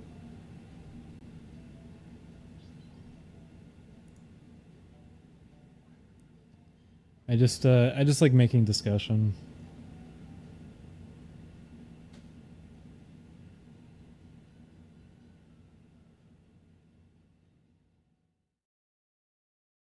That last one looks so brutal. That last one was brutal because that last platinum relic in Crash 1 is so luck dependent because of how tight it is. I said it a million times over. I do not blame anyone if they skip getting that platinum relic. I think that's the one that I totally understand not trying to get it. Not to mention there's a part at the end that you need to jump on the geometry, and because you have a pillow-shaped hitbox, it makes it more annoying than it should be. But I think every other platinum relic for the most part was pretty fair. I was not having fun with Native Fortress because I got to show that how... what was it? The Crushers are desynchronized each time you attempt it? This is one of the few levels that's like that. There's 2 or 3 others I can think of, but they're not too bad. Sunset Vista, I think, has that happen, but Sunset Vista is not bad about it.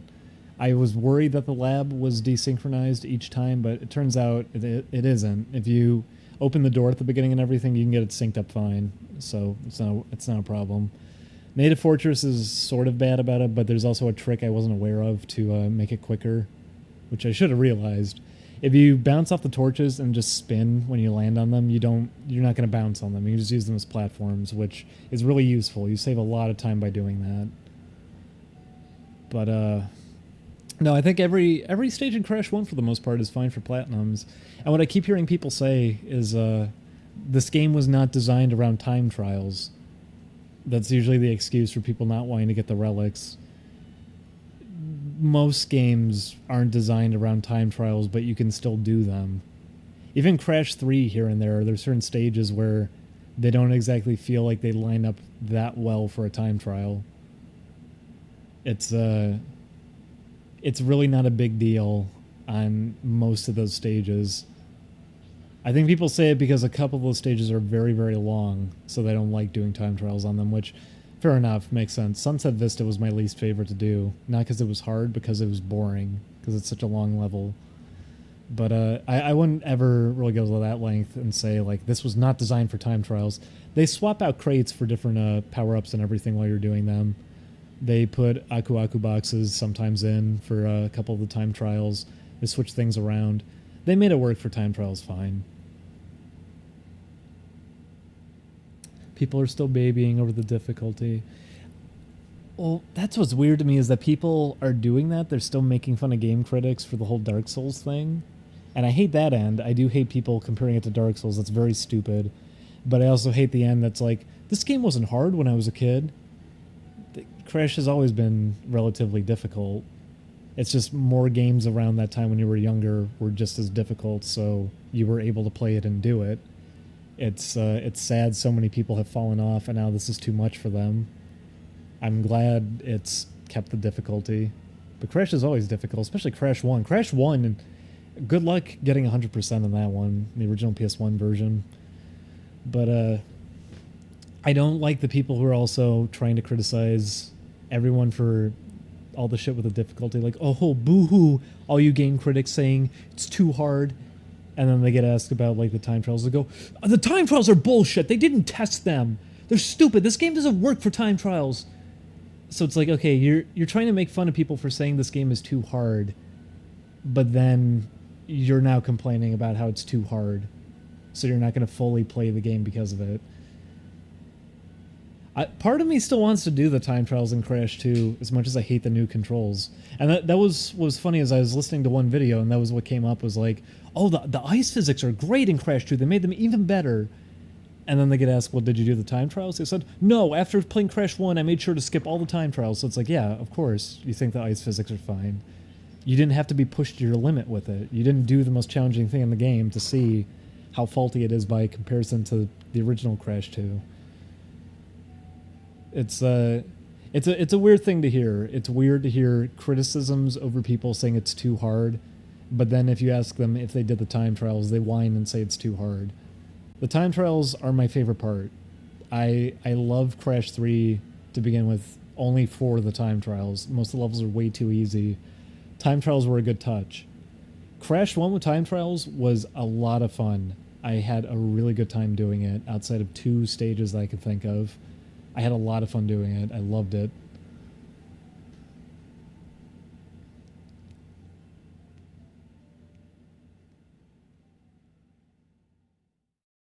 I think people, like I said, just want it to be successful. So there's an obligation to just say, like, oh, the critics who are giving it bad reviews are wrong. It's great. Go pick it up. Then when they get asked, like, okay, well, what about these things? Did you like these things? They go, no, fuck it. It was bullshit. But it's great. You got to pick it up. There's nothing wrong with it. It's a really weird mentality people have with the Insane trilogy.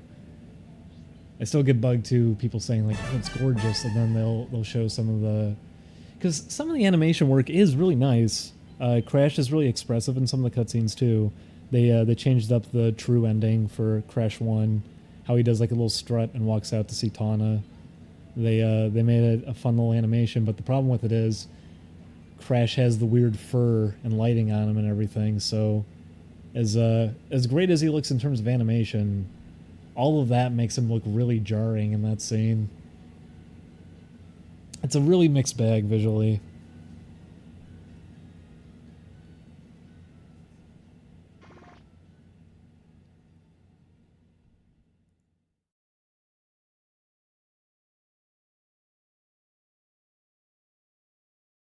Would you want a spare Xbox that I have lying around?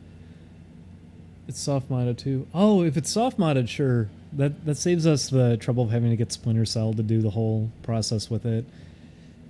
Just Chris tweeted out the PO box. Just put your name on it. We can give you a big thank you for doing that.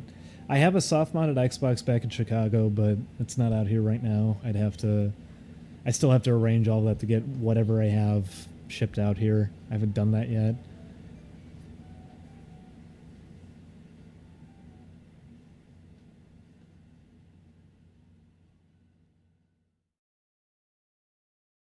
What's with the tuba mean? I'll tell you when you're older. I'll explain when you're older and more mature and can handle it.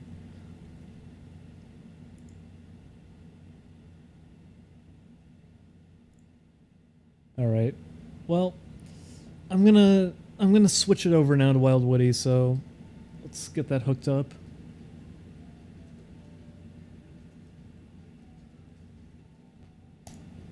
One sec.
Oh, you know, that rice cooker really it was a good idea to get.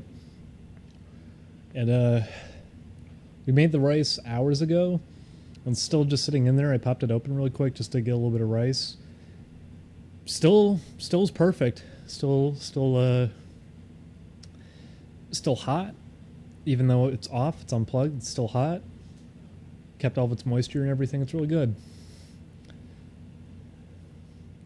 I'm glad we got it.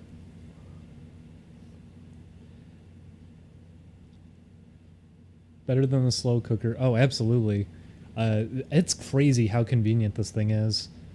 It has like all these measurements for how much water you should put in and everything, depending on what kind of rice you're making.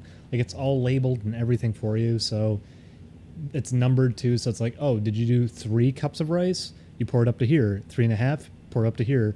They have all these measurements made perfect for you.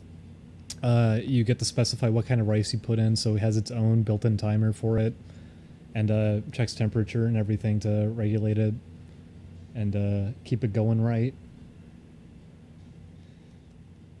It's also really nice because you can close it, so you can keep the heat and everything on it. There's even a button just to keep it warm and everything.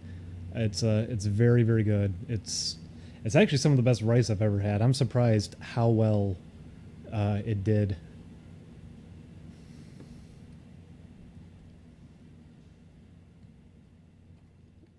And considering we make curry all the time, and we make rice very often, this is really wonderful to have. Where did you buy it? We went to Little Tokyo, and the Marokai Japanese market actually had it on sale. It was $50. And we've been meaning to get one, so we ended up getting it. Most of their rice cookers there are very expensive, like $300 for some reason. But this one was on sale, and it's perfect. They had warnings all over all of them. Anyone who's been to Marokai in Little Tokyo, you've probably seen it. They have all of these warnings saying, caution, the plug to these devices may contain lead, which causes cancer. And it's like, okay, thank you for the warning. Yes, these are products though that people commonly own anyways, and it's all this electronic stuff. Yeah, that's okay. I don't think anyone's going to be really getting cancer because a plug in the back of their kitchen on a device that they're not even going to be using too frequently, exposure to that is going to be giving them cancer. But that's like a California regulation that they have to put that kind of warning on every single thing.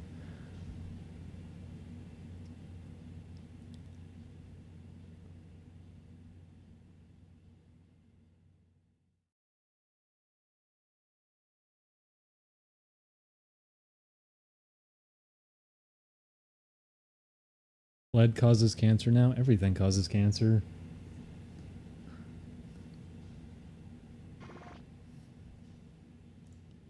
I mean, they did that whole study last year talking about all the different kinds of foods that apparently give you cancer now, cured meat. It's like a list of 20 different things. It's like, well, if you avoid all of this, you probably won't get cancer. But they list off every single food that exists. So it's like, yeah, you know what? You're right. If you don't take anything into your body whatsoever, yeah, maybe you won't have something on the outside cause cancer.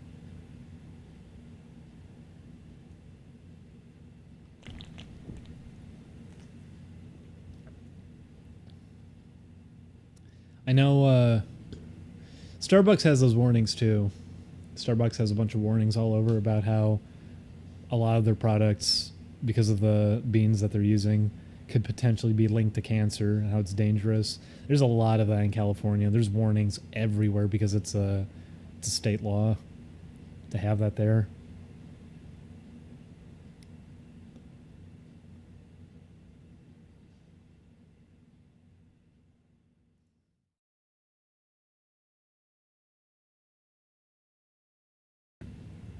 I think fake crash is cute. Do you? I that image, by the way, I like that pose a lot. I I liked catching him in the first level when I went back to it, seeing him off to the side doing the weird faces. I always liked fake crash a lot.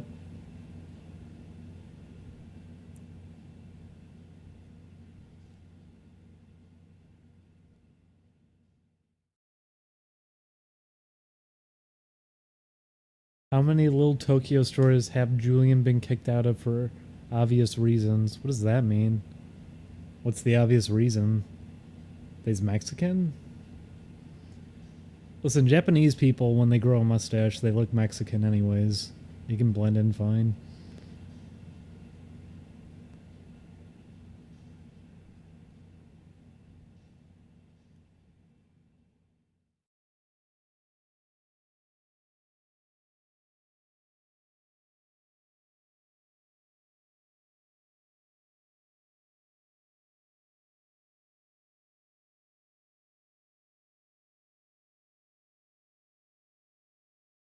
What, do they kick people out for being gay there? What? I don't even know what this is supposed to mean. Uh, it was interesting though. We went to Curry House a few days ago, and when we went, that was the first time I've ever actually been warned when I got the spiciest, and it's not even that spicy.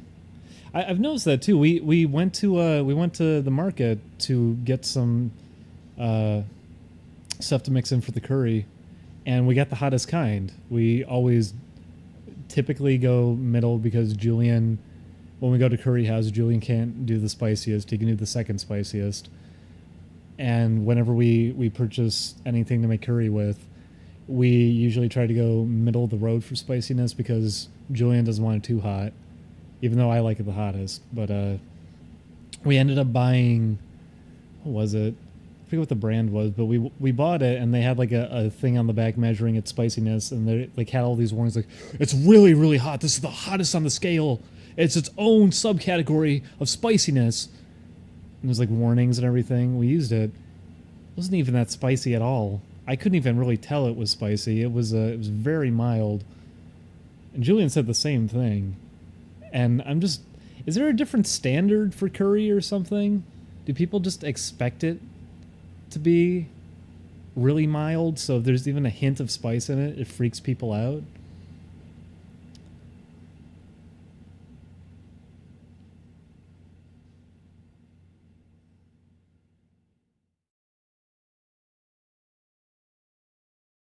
It's a shame too, because I like really, really spicy curry, and Curry House gets pretty spicy, but not that spicy. Maybe I'm just used to it now. I think the first time I got it, my eyes at least watered up while I was having it, even though it wasn't like burning my mouth. But that might also have just been from the heat from the actual food. But I think I'm just used to it at this point. Last time I just ended up smothering it in the hot oil that they have, which, by the way, that's a godsend. I love that stuff. We bought a whole bunch of it. They have oil there that you can just pour into your curry if you need it to be even hotter. And there's no flavor to it whatsoever, which is what's surprising. There's zero flavor, no flavor, nothing. It doesn't taste like anything when you pour it in. It's just spicy. That's all it is. It just makes things spicier with no flavor added onto it. And I experimented with that. I poured it into the corn soup that you can order there. I poured it into it and mixed it in. It was really, really good. Like, their corn soup there is already good. Making it spicy made it even better. And I mixed it into the curry. And the curry actually was starting to get decently spicy when I did that. But it seems like a lot of places just can't go too spicy. Probably for health reasons, I guess. But I like really spicy food. I really like spicy food.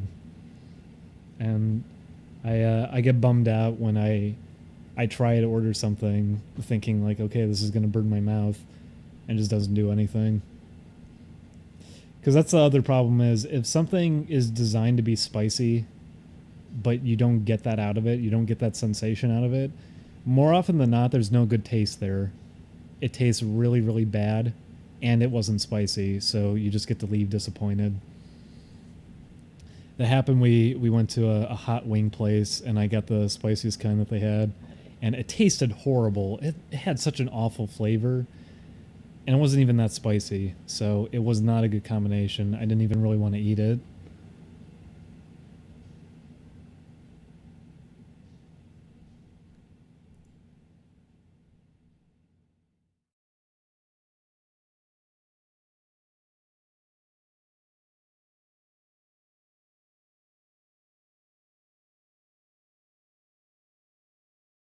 I meant for imitating the way they talk. Oh, I don't think Julian's done that in a while. I don't think he's imitated the people in a while.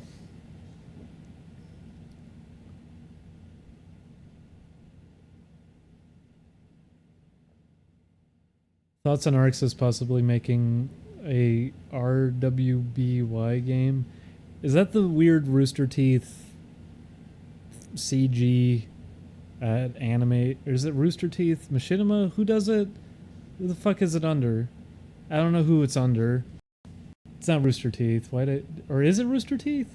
I don't know who it's under. It's the thing that looks like it went through what those Japanese people do to make little 3D animations with like Miku and models like that.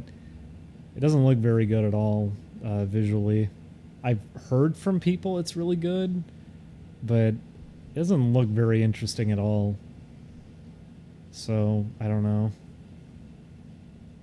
It is Rooster Teeth. Okay. Yeah, it doesn't look visually, it does not look nice. I think that's almost maybe they changed how it looks later on, but the stuff I saw at the beginning, like there wasn't even proper lighting being interpreted or anything. It looks really ugly. That already would like knock some points off of something that just doesn't look interesting as a concept to begin with.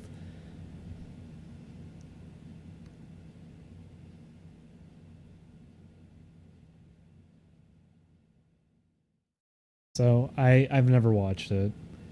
I've had people tell me about it. I've just never ended up watching it. It just didn't look interesting to me.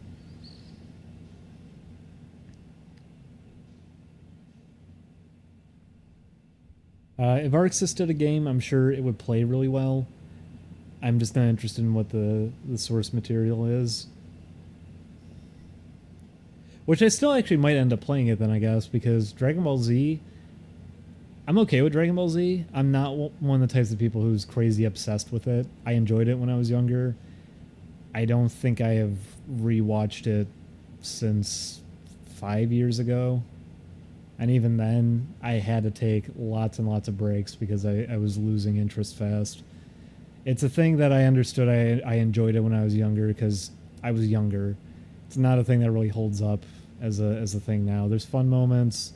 There's some nice designs and visuals at points, but overall, it's not something that's too interesting.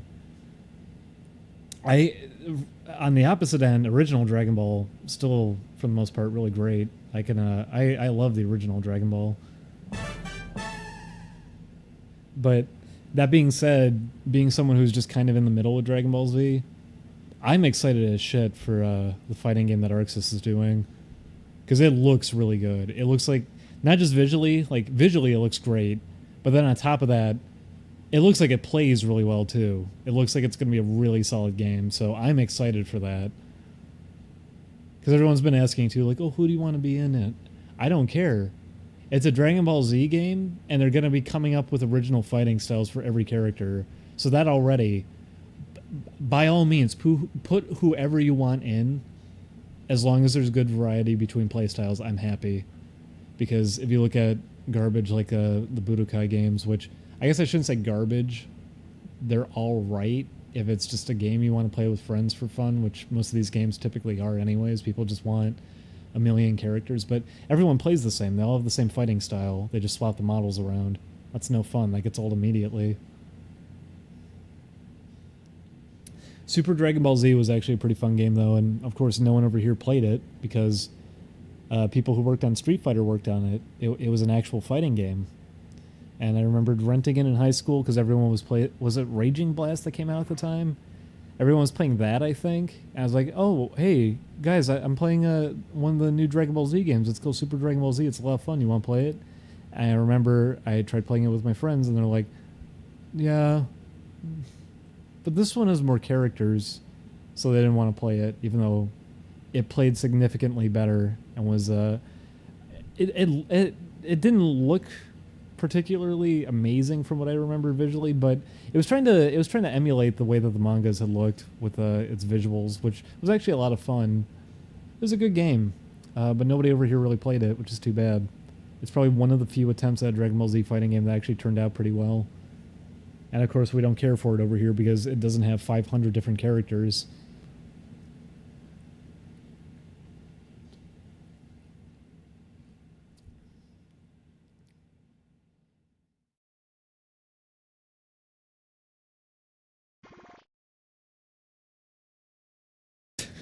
This guy sounds like the guy in Oni plays. Yeah, how about that? Whoop, I hit the microphone.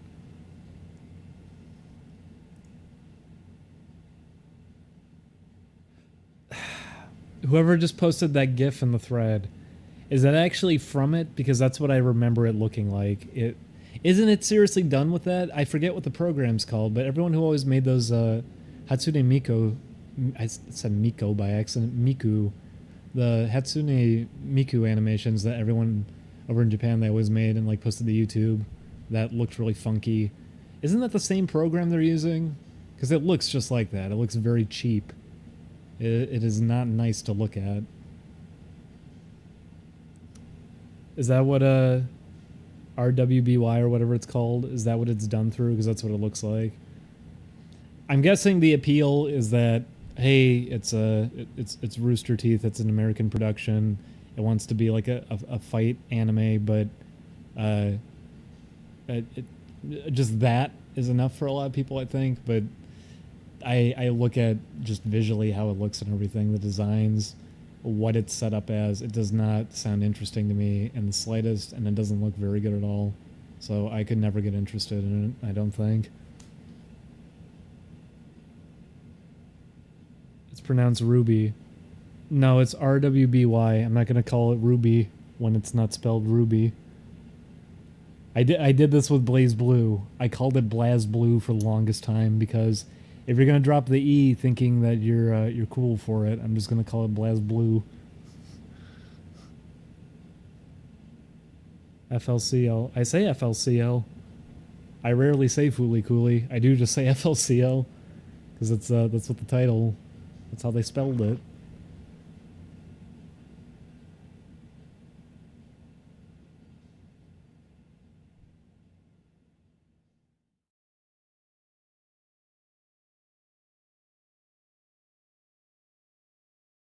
But whoever posted that GIF, is that from it directly?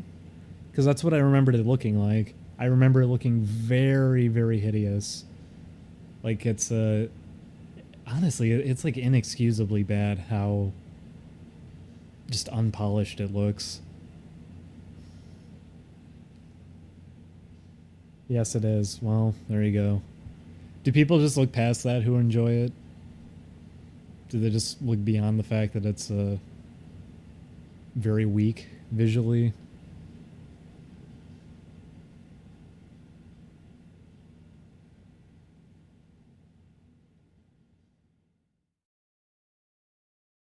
Is Julian really busy at the moment? I miss his art for the Only Play series. Pretty sure he still does most of the thumbnails. Julian actually stopped doing the thumbnails because Julian's gotten too busy. I think it shows, honestly. I think it shows. The last thumbnail that Julian did, I think, was Mario Artist. And then Chris took them over, and you can kind of tell the difference in style. Chris does very, very thick outlines by comparison to Julian's, and Julian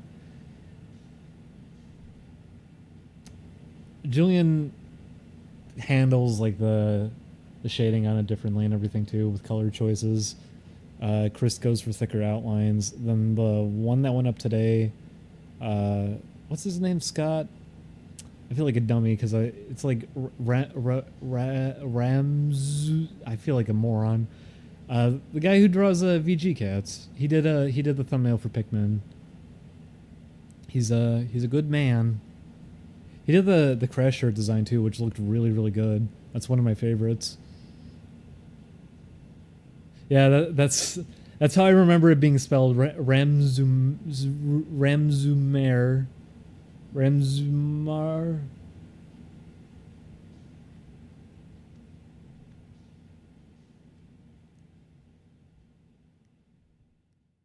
But yeah, he drew the thumbnail for Pikmin today.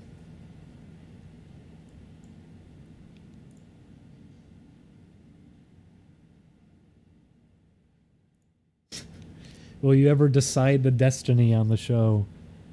That may be my favorite thing that a fighting game has when the round starts, is decide the destiny.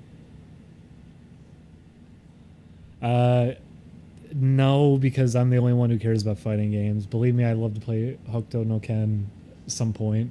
That game is so stupid. That game is so stupid, but it's so much fun to play. I love that game. I would love to play it at some point, but I don't think I'd be able to. One, you'd need someone else to play it with. I'm the only one who really plays fighting games anyways. And then two, because of what that is, I don't think I could find someone who'd want to do it.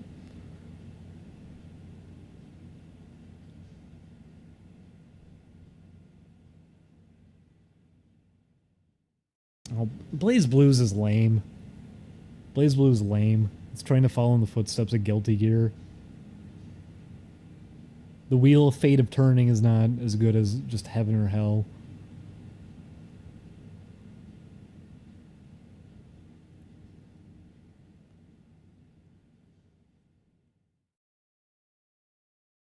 Yeah, sorry, I pronounced it wrong. You have the announcer poorly trying to say it.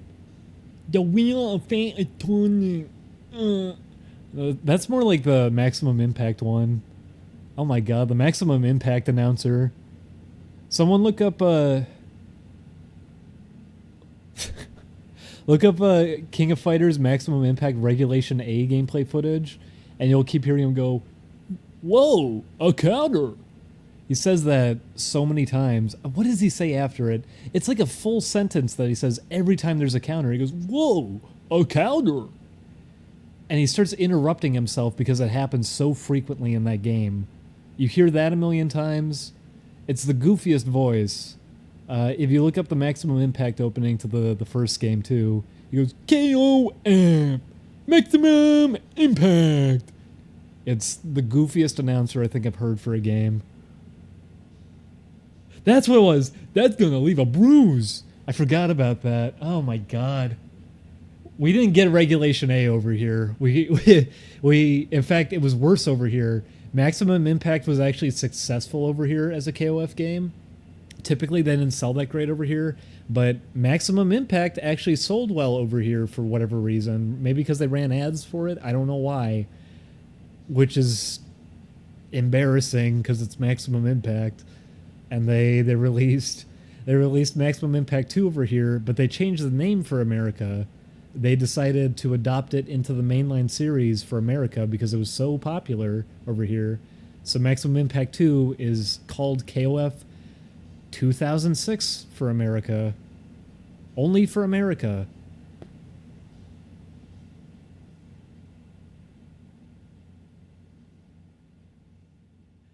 The one thing I'll say about Maximum Impact is that the models in it didn't look too bad.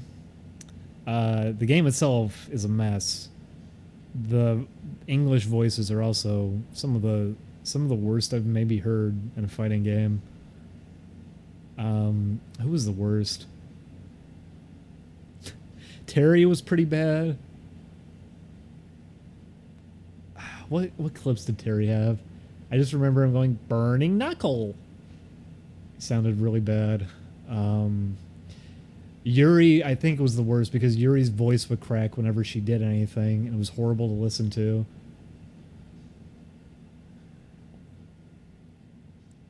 The camera like struggled to keep up with things sometimes too. It was very jerky. The fighting didn't feel solid at all. Combos were just a mess. It was just like little animations that would play out. I remember the first Maximum Impact came with a DVD that was like the making of DVD.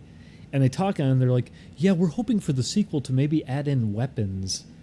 And I even remember as a kid who put up with Maximum Impact because it's KOF, so it's got to be good, right?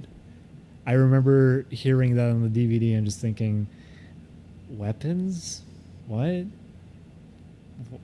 Why would you do? Why would there be weapons in a King of Fighters game? What? And when I say that, yeah, I know there's a character like Whip, for example, but the idea that there'd be weapons in the arena, so you'd have Terry picking up a rocket launcher or something. What?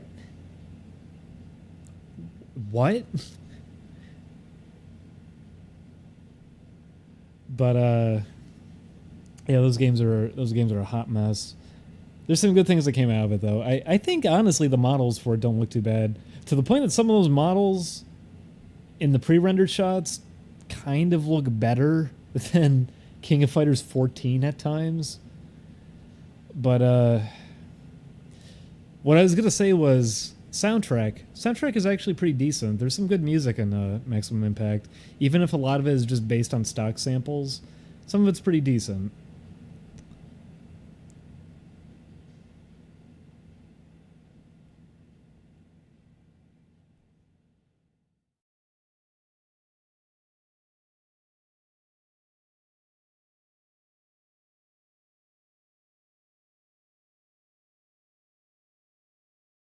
Play Conker's bad for a day on the show. I'd like to. Chris was suggesting it sometimes, but the reason I've been hesitant is because I know Chris is not going to like it after we start playing it. And whoever posted in the thread isn't interesting enough. It hasn't aged well. I always feel weird about that. I never like when people just say something didn't age well and they don't really go into it. But with Conker, I can kind of understand why someone would say that already without you needing to go into it, because I know what you're talking about. Specifically, when you get to the war segment of the game, controlling the movement and aiming during that part is really, really clumsy on the N64. I remember getting frustrated with that part even when the game came out because it felt really awkward to control. And there's definitely points that I understand why people get frustrated. There's some really tedious moments in it. But I still like Conker. I still think it's a fun game for the most part. I don't think I would end up getting frustrated by it. Because tedious moments like that in games don't typically do anything to me. Because like I said before, it's rare for me to get impatient. I guess that's not true. Moving platforms are a great thing that can make me impatient, so I end up killing myself in games because I just can't wait. That's always my problem with Crash 1. But impatient in the sense that I would like get mad at the game and shout or throw a controller down or something. It's rare for that to ever end up happening for me. So the shortcomings of Conker having some moments like that I easily understand why people get frustrated with them. Personally, I don't end up getting that bothered by them. I can still put up with them. But I do recognize that they're one of the weaker parts of the game. It is a mixed bag. Conker is a very mixed bag. I still enjoy it a lot. Chris wanted to play it. I don't know if overall he'd still end up enjoying it, though. The multiplayer is fantastic, though, on the N64 game. Not the Xbox one. We're not going to talk about that one. That one's a mess. But the original N64 deathmatch mode is a lot of fun. It's really, really fun.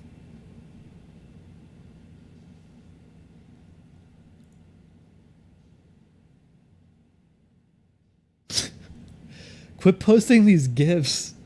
Don't remind me how bad this looks. I thought I remembered it looking ugly. I didn't. Oh my god. Ugh.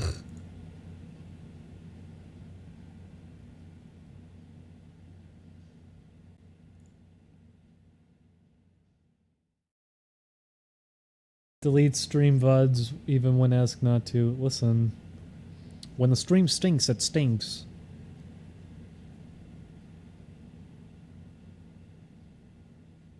Well, thank you for the drawing. I should probably go back to Mischief Makers at some point, because Lord knows we're never going to play it on the show.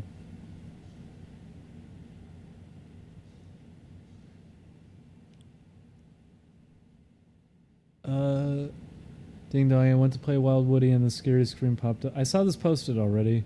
I thought it was a... Oh, this one's different. You blacked out the eyes now on the giant Woody. I'd actually like if someone could do a ROM hack of Wild Woody and do something like that to it, but I don't think people really have it broken apart or figured out. I actually kind of want to do that. I forgot. I wanted to slow down Wild Woody and figure out why things just break in it so often. I already understand the jump arc breaking. I already understand that one. That's because when you're moving and jumping, Woody changes what state he's in from jumping to falling. It's not proper gravity being applied to him. He's not going like up and then his up momentum's being slowed down by the gravity and then he starts falling. It's not that. That's not what's happening. He goes up in a fixed movement and then it switches him to his falling state because he's on a timer for his jump. And when it switches him, he goes neutral for a couple frames, so he's just not moving anymore. It stops your movement midair, then he starts falling. So I understand why that's messing up. I get why the jump arc feels so bad. But I don't know why things don't work half the time. I don't know why erasing enemies doesn't work most of the time. It's probably just a weird hitbox for it. Or different things maybe not being triggered, like certain flags to be checked to make sure he starts erasing or not. I'm not sure. I like to break it apart. I'd like to figure that out.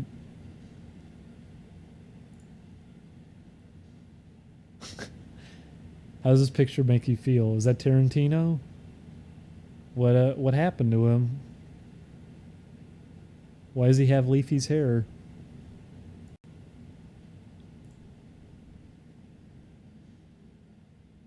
What's your favorite Fantasia segment?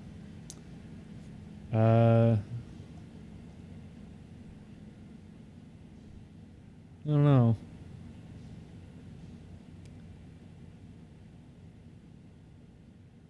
You should have asked what's your favorite Fantasia 2000 segment, because there's only one right answer to that one, because only one segment of that whole movie is even good.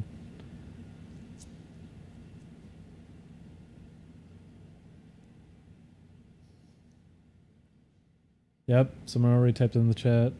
2000 was good. No. I mean, it didn't even do that well for a reason. 2000 was not very good.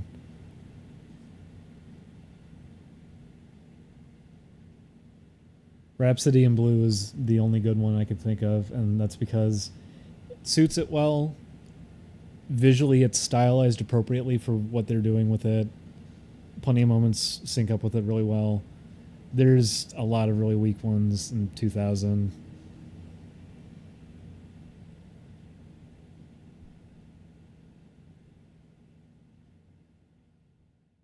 Look better than the first. Well, if things like putting bevels on artwork and airbrush shading here and there, if that's enough to woo you over much more fluid animation that was done in the original, then I guess so.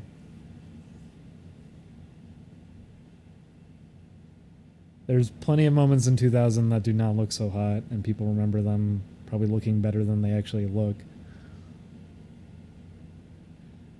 It's actually weird to notice how often that happens in a lot of animation from that time period. Julian and I have been noticing it like crazy going back and watching stuff again. People relied on the whole bevel thing pretty frequently because you can just choose a light source. It applies it to the drawing for you. You don't really need to do anything with the art itself. You can easily move it for each drawing. There's a lot of animated stuff that just does that. and I forget what we're watching. I think we're watching Iron Giant, and Julian for one moment during was like, "Oh, is that it? Is that the bevel?" But it wasn't.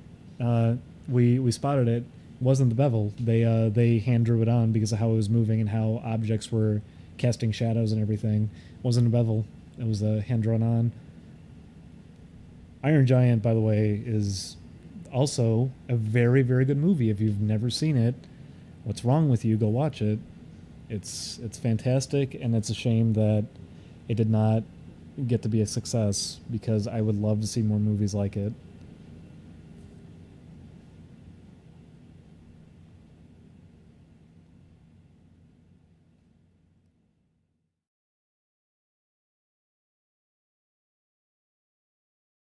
Is the Fantasia post supposed to be baiting out me to say the part with the alligators and the hippo? Was that subtlety that I missed? Anyways, someone post the. I'll say it just not to upset people. Someone post the Ruby WebM where they literally reuse animations from Red versus Blue. What is the budget for it? Because I saw it has toys, and apparently, if ArcSys is seriously doing a game for it, apparently it's making a lot of money. What is the budget for it though? Why are they not trying with it visually?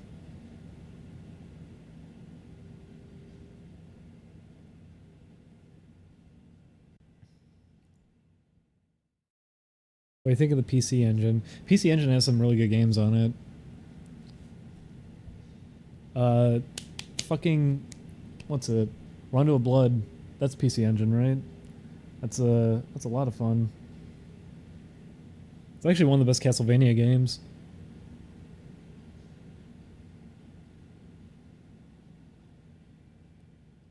And then Rondo of Blood has that weird little Easter egg that if you don't properly set the game up right, you get the bubbly cartoon versions of the Castlevania characters, and you play a little mini game.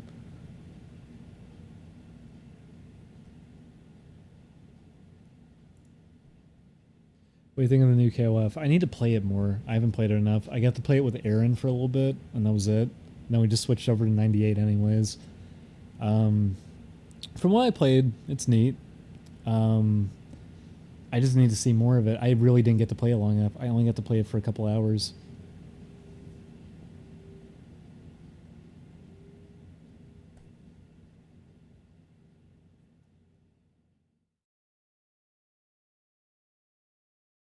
You recorded any games that you scrapped?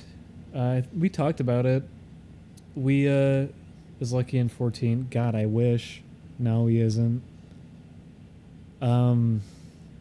We played Crash 3 as a series, and we scrapped it because that was when my ear was bleeding for like a straight month. I was barely talking during it, and it just didn't go over well.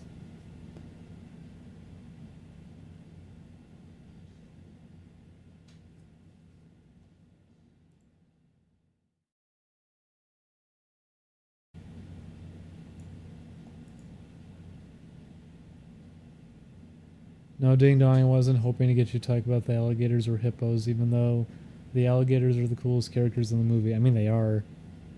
They are.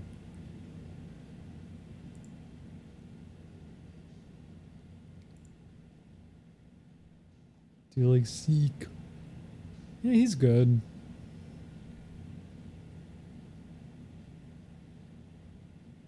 When you get the chance, you should check out Corey and Jeff's game. Scubbutt, I've been wanting to play it for the longest time because Corey, I always talk to Corey about it and everything, and the way he's described it makes it sound like it's going to be a lot of fun. I really want to give it a shot at some point. And Corey has told me like repeatedly too, like he'd want me to give some input on it, but I haven't had a chance to play it yet.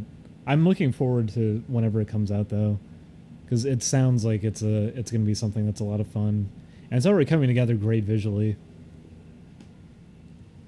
And I'm sure I can be very disappointed when it does come out. Because when it comes out, I'm sure barely anyone is going to cover it or talk about it, and they're not going to give it too much attention, even though it's hand-drawn animation work.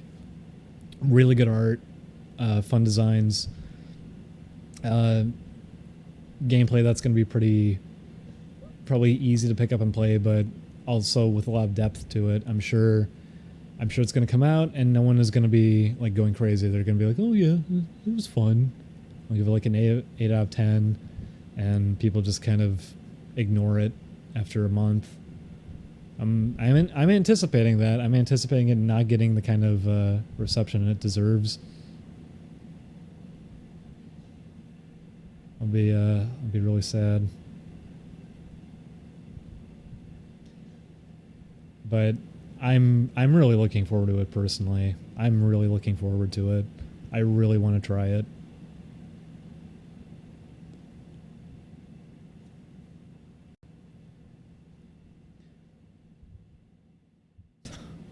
All the Dream Daddy jokes. Listen, I've talked about Dream Daddy already. People already know how I feel about it. And also after seeing it, hopefully that serves as some confirmation to what I was talking about before when there was nothing out there. No, it's absolutely nothing. It's working a specific angle to try to capitalize on it, make bank off of it. They're not doing something meaningful with it.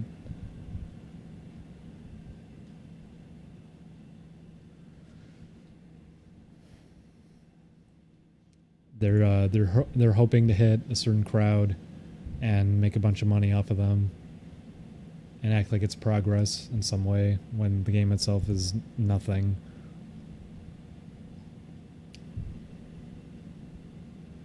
Any Beat Mania experience? Once upon a time. I haven't gotten to play it in a long time. Our old arcade had it, and then they got rid of it.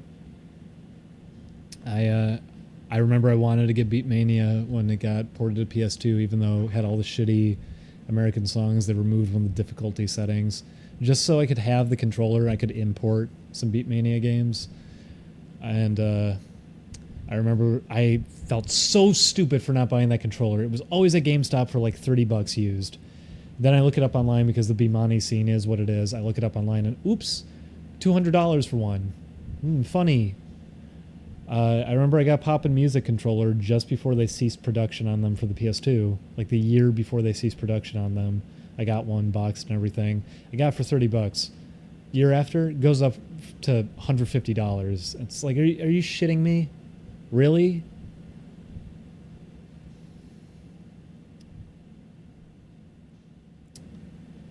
I mean, Scudbutt, they're working that angle as hard as they can because that's all they really have. All they have are connections and things like that to take advantage of because there's nothing there that's of any note whatsoever. And should raise an eyebrow or two that a lot of websites were reporting on it when nothing was out there, nothing was really done, yet they were talking about it and promoting it. Twitter even having a moment about it. But yeah, B-Mania I always liked a lot. Poppin' Music I enjoy more because there's something just really satisfying about the big buttons compared to the little clicky Beatmania controller.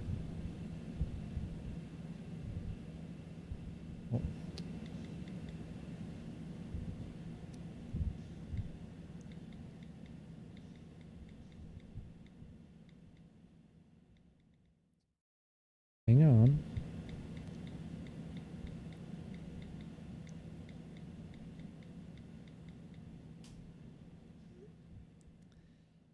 But oh my god, I was obsessed with Bimani games in general. I had metal dance pads, which you can't. It is so fucking hard to find metal dance pads anymore because DDR has just been phased out at this point. I had the Red Octane ones. Those pads are so good, and of course, when we got hit with a flood in Chicago, one of the pads, even though the pad was fine, the adapter for it got completely ruined. And so the little box for it got destroyed. I have the other one though, and that one still works and everything, but you can't get those pads anywhere anymore because Red Octane went under. And it's too bad. They were so good. They were almost perfect. They seriously were almost perfect. They were really good pads. I would love love to actually own a cabinet at some point of which are the ones I'd like. Second mix would be great. Third mix would be maybe ideal. Third mix was so fucking cool, by the way. DDR third mix was so fucking cool to play in the arcade because they had a memory card slot. You could pop your memory card for the PS1 in, and you could use arrows that you drew. You could draw your own custom arrows to use while you're playing it. You could pop in your own custom step charts that you could play on at the arcade. It was so cool. So many features they had there. And it was just... so they had all the songs from the previous games and everything. There's plenty there to choose from. And some of the best music came from Third Mix. It was so good. Third Mix would be great to have. Third Mix is... I think Third Mix is my favorite mix of DDR, personally. I think it's my favorite. It polished it up a lot. It had really good charts for new songs for the most part. Some of the best inclusions of the series. I mean, Dynamite Rave came from Third Mix.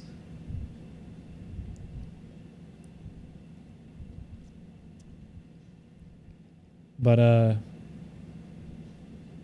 what else? Extreme is an obvious one, because Extreme just has so many songs in it. Extreme would be a decent one to own. I would love, honestly, Third Mix more, though. If I could find Third Mix somewhere, or Third Mix Plus, I would be in heaven if I could actually find like a cabinet for that and own it. But at the same time, that's stupid use of money. I would not do that. If we were sitting pretty or something, maybe I would consider it. I don't think I would ever do that sort of thing right now. I did not like Supernova at all. Supernova had some really weak new songs they added on. Supernova is when they removed the fun backdrops. They removed most of the characters too and just ruined some of the designs for them. They sucked a lot of the fun and life out of it that was there in the previous games. And Supernova was what I was talking about before. It was them trying to shift it over to be in the groove because they killed off in the groove. So the hard charts that they had for Supernova just got really, really stupid. They weren't even fun to do. They were just stupid. They were over the top for the sake of being over the top. How are you, Julian? Me? Yeah. I'm good. Are you sweating? I am now that I'm here. I'm sorry. Yeah, I wasn't in the Supernova.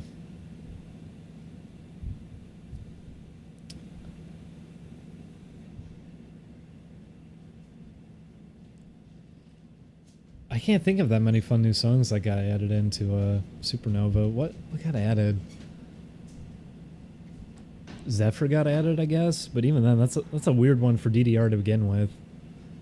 What else got added in?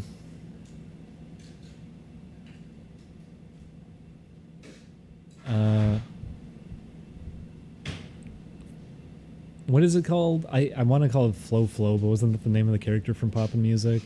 I know that ended up in it. Oh, thank you, Julian. Oh, what is that? What? There's a yellow splotch inside.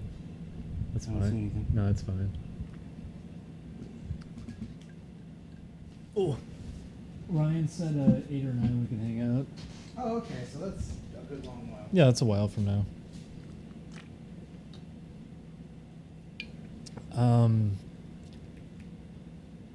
What else? I'm trying to even think. What else got added on?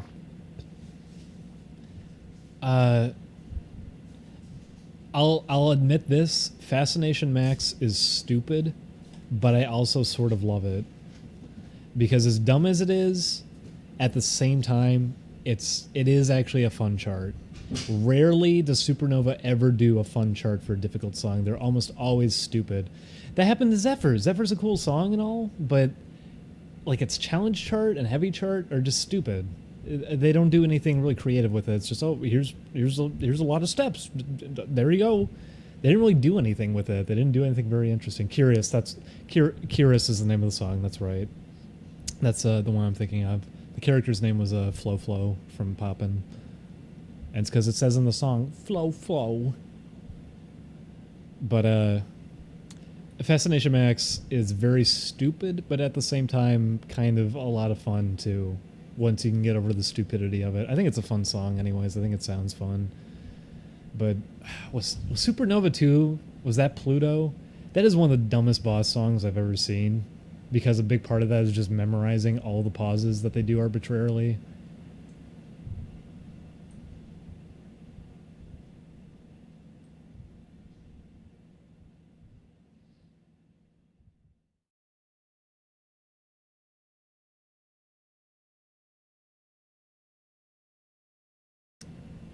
Ugh.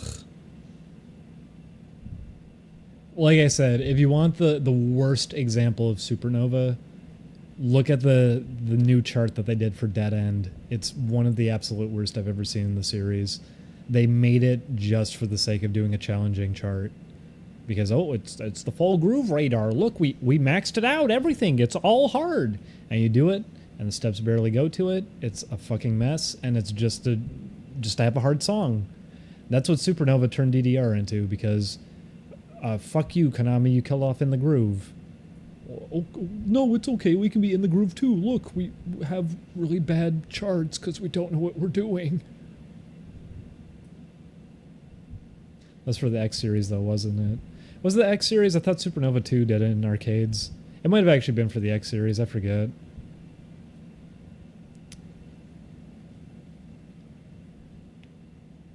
You know what, maybe it was DDRX. Let me look it up. I swear it was Supernova 2 in the arcade.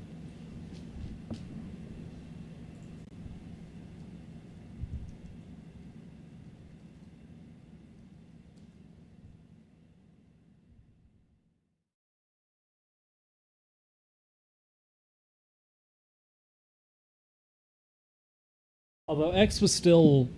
X was around the Supernova window, so I kind of consider it a part of that anyways.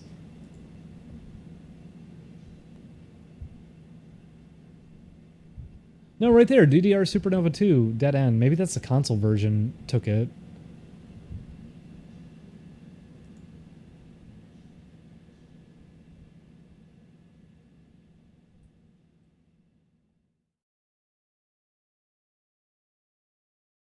No, it's Supernova 2. It's Supernova 2.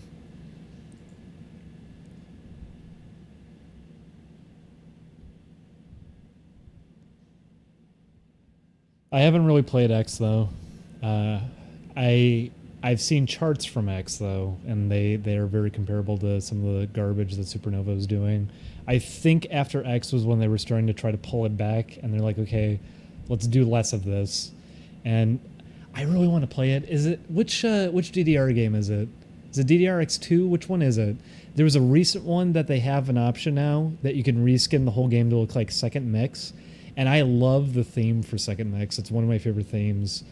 They have a lot of the old charts are back and everything too. What is it? Which game is it that did that? It was such a cool feature. I love that. I love that. And I didn't get to play it. I didn't really get to play any DDR after, because that was also the point that DDR is kind of just dying off anyways. We didn't really...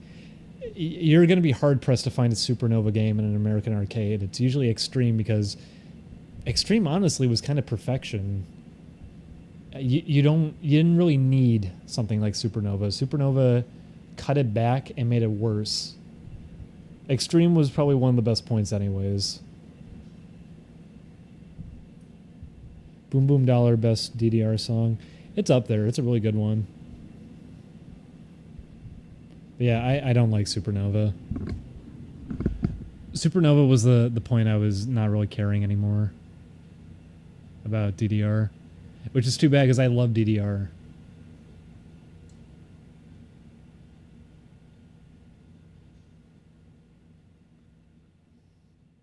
Did you ever play anything mainstream like Minecraft, League of Legends, Smash Brothers?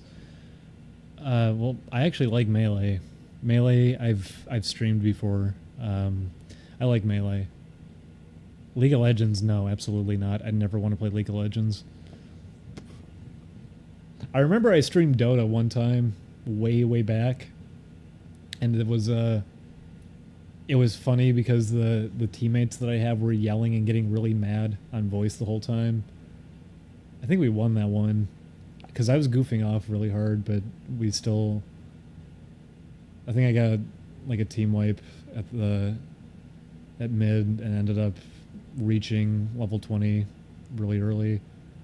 I think it was only like 18 minutes in, and we just ended up plowing through, even though I was getting yelled at the whole time. But after I played that, I even remember because I had a friend in, and she's just like, "So this is it? This is the game you're always playing?" I ended up saying, "Yep. Want to switch it to something else?" Because she had never seen Dota. She never got to see what it was, and it's not very fun.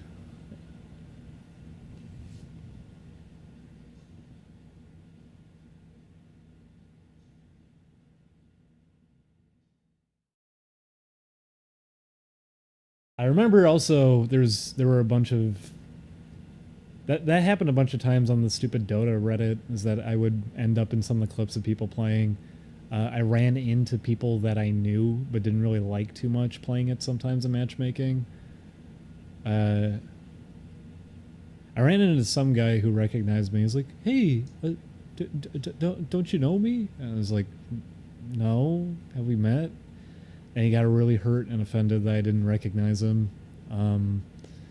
But it's okay. A year later, he told me how I'm scum and I should commit suicide. So never mind.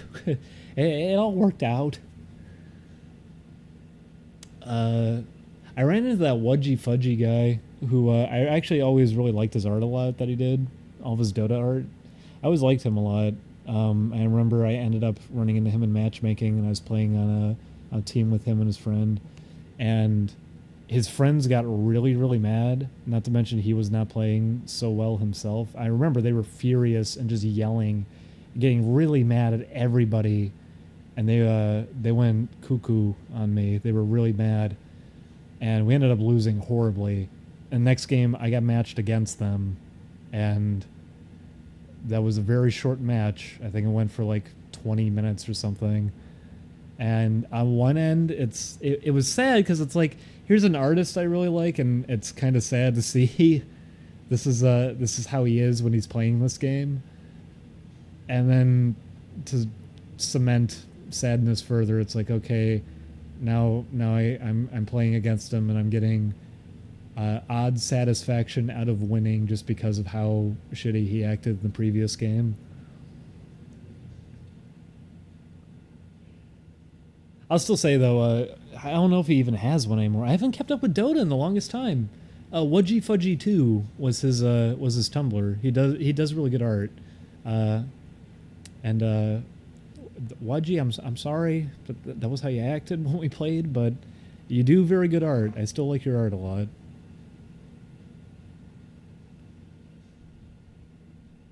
Who won? Team I was on won when we played against him. Really, his team was the worst part. His friends were the loudest. He didn't say too much.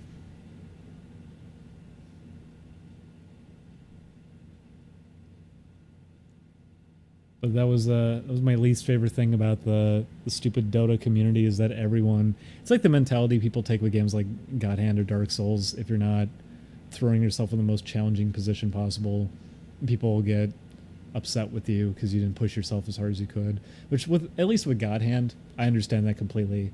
God Hand is kind of designed around that. God Hand is also so over the top and everything. You want to go as hard as you can. Makes sense to me there. Dark Souls, I don't care as much. Not to mention a big part of that game anyways is coming into it blind and kind of figuring it out as you go. And a lot of people want to shout at you like, "No, you didn't do the thing. No, wait. Don't read up on it. Don't spoil it yourself. Oh, you didn't do that." It's a weird one for that. It's a game that everyone wants you to play blind, but they also get very mad at you. I remember that's why a lot of my friends could never get into it. And I could never like give advice or anything either because I didn't want to, because you shouldn't with that game. It is a game you're supposed to kind of figure out on your own. But with Dota, weren't you saying before that the fun part of playing those games was shit talking and fooling around? Oh, those people weren't shit talking. That was different. That wasn't like goofing around and having fun talk. that was just legitimate anger and them screaming on microphone. And while I was laughing and having fun with it, it was disappointing because this was not like, oh, here's some strangers freaking out playing this game, haha. It wasn't that. It was, here's an artist I really like, and I get to see that he's livid when he's playing this game, and he's not as goofy as his art looks. I figured he had a good sense of humor playing it. I didn't realize it got him so angry. So the disappointment outweighed the humor from that. But Dota, I remember ending up in clips frequently that got posted to the subreddit, and I remember there was the one. This was also when people were saying I think Blade Mail probably sucks again now. Blade Mail got patched and the price got taken down really, really low, and it's not a conventional item on a lot of heroes. There's no real point of getting it, but it was a fun curveball on a couple heroes just because no one would seriously expect you to purchase it. It was so cheap anyways. There was a patch that happened like 2 after that ended up everyone was whining because no, Blade Mail's too good. I can't wait a few seconds for it to go down. I'm stupid. That happened for a little bit. Everyone was just buying Blade Mails and getting mad at it. This was before that, but I remember I would always just jokingly build a Blade Mail on a lot of heroes a few patches prior, just because people in ranked matchmaking, for whatever reason, even though this is like 5K, people would not ever expect it. They would fall for it repeatedly. Even after the first time, they would fall for it over and over and over again. And I remember there was a game that I was using Slark, and this was when Gyro was also relevant again, and he shot a bomb at me, and we were at like we were having a base fight and everything. This was going to determine the game depending on how that went. If we lost, they were going to take our ancient. If they lost, we were going to take theirs. And he shot one of his rockets, and I ran across the map and then put the Blade Mail up just as it hit me, and it ended up killing him all the way back at our fountain because of it. And we won the match because of that. Like that was he already had used buyback and everything, so he was on a really long respawn, and he was the only one on their team that could do anything. And a clip of that got posted to the subreddit, and I remember everyone just saying, "Why did he build that item? That's stupid. What? You don't build that item on him." It won the game, didn't it? Also, it cost nothing to make, and it won the game. But it's that sort of thing. You get that with Dota a lot of the time. There's so many variables there in Dota, it's always hard to figure out where blame can be placed. And it's part of why people have that mentality with it too, that they'll get mad over things like that, like non-conventional builds. But sometimes they pay off. They do. They do just pay off sometimes, because that's where you can get variance with heroes anyways. Sometimes building strangely on a hero can still work to your benefit if it's properly countering something on the other team.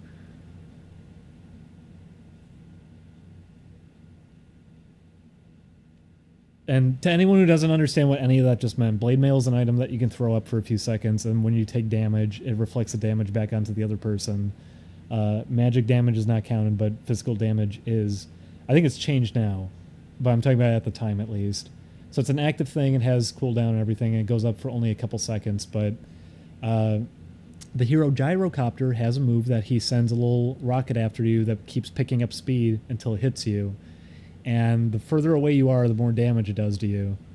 So that was what happened, was I just ran as far out as I could and then put the Blade Mail up just as it made contact, so it ended up killing him because of it.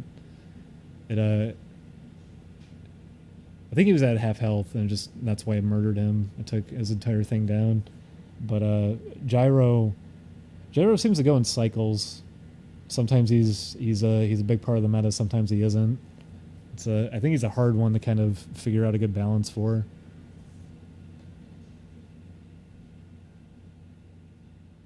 It's all damage, pure magic. It's magic now, I think. It wasn't at the time. That was when everyone was complaining about it, was because they made it reflect magic damage, right? Maybe I'm just not even remembering well enough. I thought that's what it was there was a recent patch like a year or two ago that's how they changed Blade Mail was, okay, now it also reflects magic damage, and that's why people were so furious about it.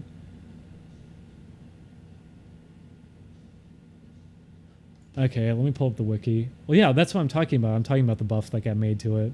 It used to just be pure damage, right? That's why everyone was so upset about Blade Mail, because they were saying now it's too good and everyone's going to be using it.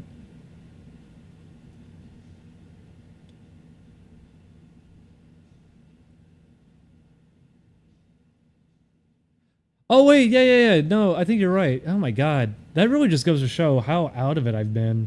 I haven't played in the longest time, and I forgot. You're right. That's what it is that it gets reflected back as that kind of damage, and that's why it wasn't so great before, because it did go through BKB. But it goes through BKB now, right? That's what it is. That was the buff to it, I think.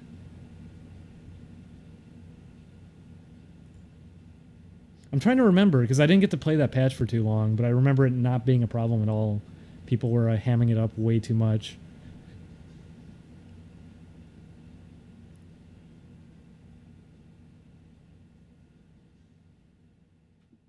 No. There it is.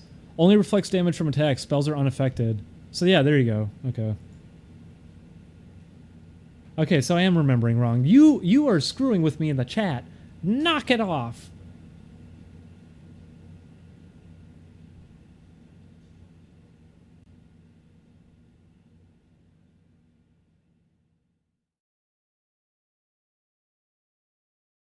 What? I'm not talking about the okay. We're gonna stop with this. No, I'm not talking about BKB and how BKB functions. Now you're going in circles. I'm trying to talk about Blade Mail. BKB, I know how BKB works. I'm trying to remember what the buff was, and I think yes, BKB stops Blade Mail. I don't know if it does now, because I'm talking about patches long ago, and that's what I was trying to talk about, was that there was a buff to Blade Mail, which got everyone mad at Blade Mail, because now it had too much use. And what was the change? I'm trying to remember. That's what it was. Okay, remembered it finally. Yes, that's what the change to it was. That's why it went through BKB. Was it got changed from magical damage to pure damage? So BKB was no longer a thing to just negate it. That's what the difference was. Okay, there we go. I had to look it up. I'm sorry. It's been so long. I'm so sorry. That's what it was. Holy cow. That was a big mess of confusion there. I'm sorry. The way it worked before, it reflects the damage type. I'm talking about a previous patch. I'm getting actually annoyed now. I'm talking about a previous patch, you fool. I don't know where it is now. I don't know what the current change is. I was talking about a previous one.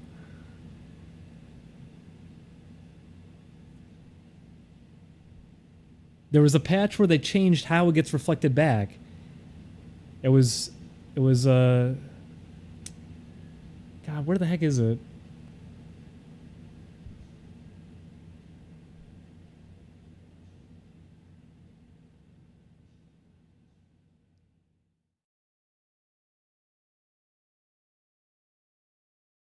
Oh, you're right. You're right, Codemaster. I just read the wrong thing. Oh my god. Keeping up with this chat is a nightmare. I was reading 6.60. That's not what I'm thinking about. What was the last patch I played? That was like 6.8 something. No, you're right. I'm being dumb. This is a mess. This is a mess to keep up with. Holy cow. Okay, you're right. That's what the change was. I am so out of the loop on this game. Holy shit. How many patches have there been since I last played? Okay, yes, that's what it was. That's what it was. The way that it worked was that it used to be reflected back as a... what's it? It was piercing spell immunity. I remember that's why people were complaining about it. People were freaked out about that because they didn't like that being a thing anymore, because that actually gave it some merit for use. And that's a big part of why people were complaining about it. That's what I was thinking of.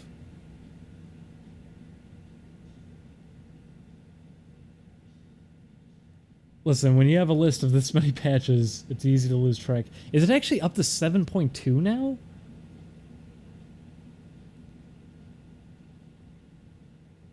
I mean, now they have talents and talent trees. What? Does Dota... You're... What are you... Don't mess with me. Don't mess with me. Did they change a whole bunch of things now? Do I have to look this up? What happened to this game? 6.87 I think was the last time I played it. What's happened to this game?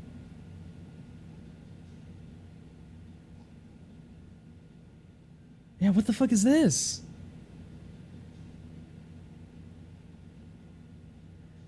Yes, Codemaster, I understand now. Yeah. It that's what I was reading up. I was trying to remember what the fuck it was and why Blade Mail was so broken, because I only played 6.87 for a tiny bit, and that's when I quit. That's what it was. Yeah. Because Magic Immunity already was like a thing for it, but it was also okay, please, the chat. Hang on. Oh boy.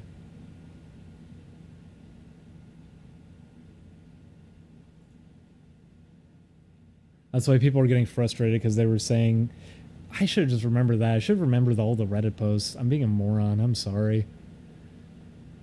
That's what happens when you haven't played a game in like 2 years, and you're trying to remember back to all of this, and you're trying to remember like 20 different patches. That's what it was that people didn't like.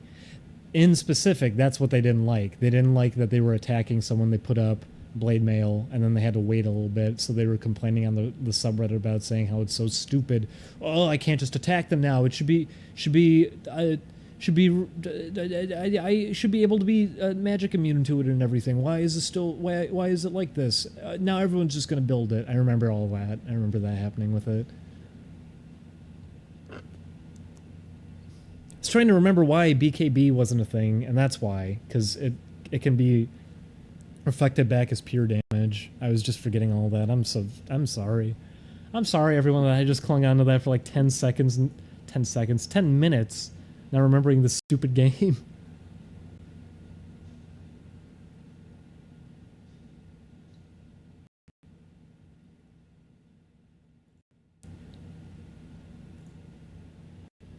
Oh boy.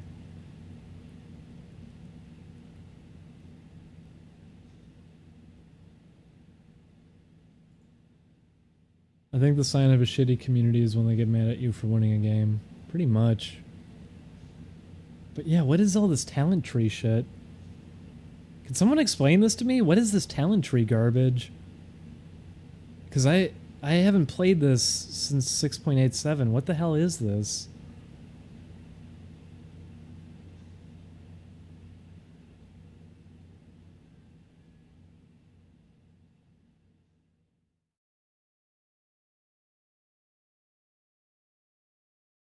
You all right there, Porky Pig?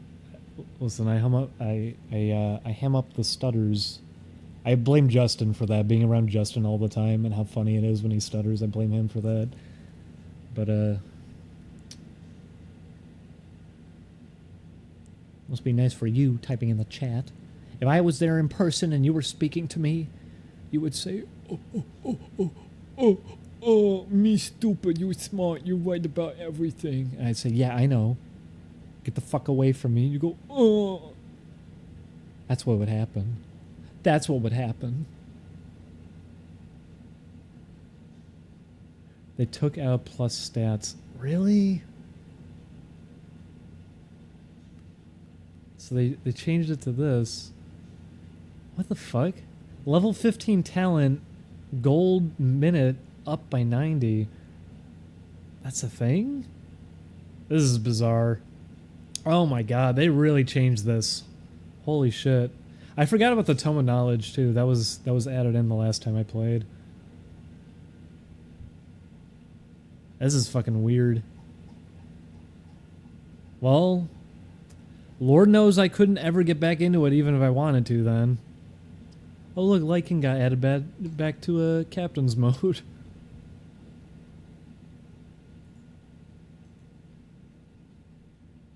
Remember all those fun metas with Lycan? Lycan wasn't even that. You know what? The worst was Tinker. Fucking Tinker during the one meta. Just the safest fucking prick. Just coming in, murdering 2 teammates for free, getting out, coming back. That was awful.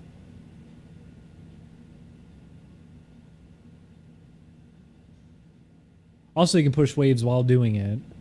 That was fun. That was a fun time.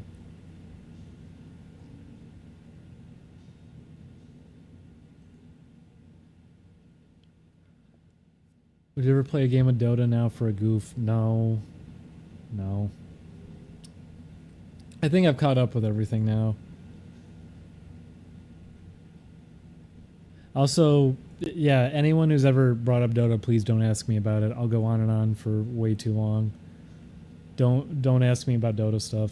Especially now after that. I completely forgot what happened with the blade mail change. Don't ask me about recent patches because I am not going to remember. I can remember previous patches. I'm not going to remember current ones. That wasn't even current, I guess. That was, what, a few years back? 6.87? That was a while back, but I think that's the patch that I'm not going to remember that well. From that point onward, I'm not going to probably know anything.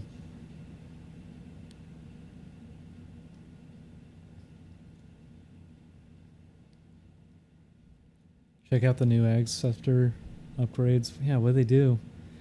Does everyone have an Ags upgrade now? I remember Slark, they finally added one on and it was stupid and there wasn't really a point in getting it.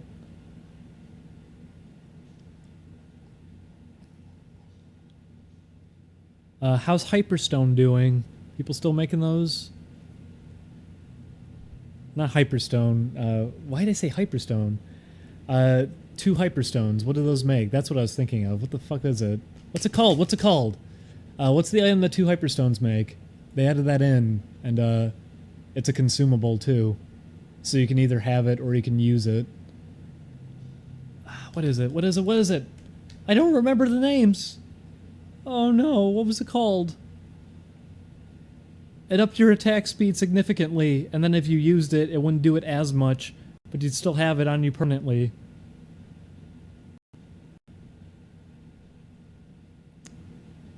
What was it? It was a fun item. It was a fun item. I forget what it's called.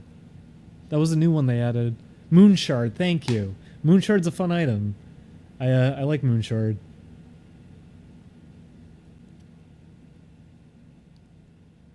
See, that was like the last time I played. It was stuff like that. Moonshard got added. The upgrade to Shadowblade got added. So it was actually good. It wasn't an item that some heroes needed but didn't really do much to help them. It actually became a good item for a little bit. I don't know if it is anymore.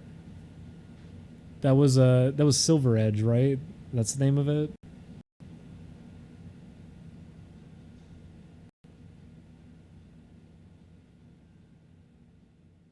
Anyways, I'm gonna pop in Wild Woody now because I just saw outside. These people are gone. They are long gone, so we will now play Wild Woody. Let me just go to the bathroom, and we'll start it up. Also, please never ask me about Dota again. Please, for the love of God, never ask me about Dota again. I don't want to talk about it for 20 hours.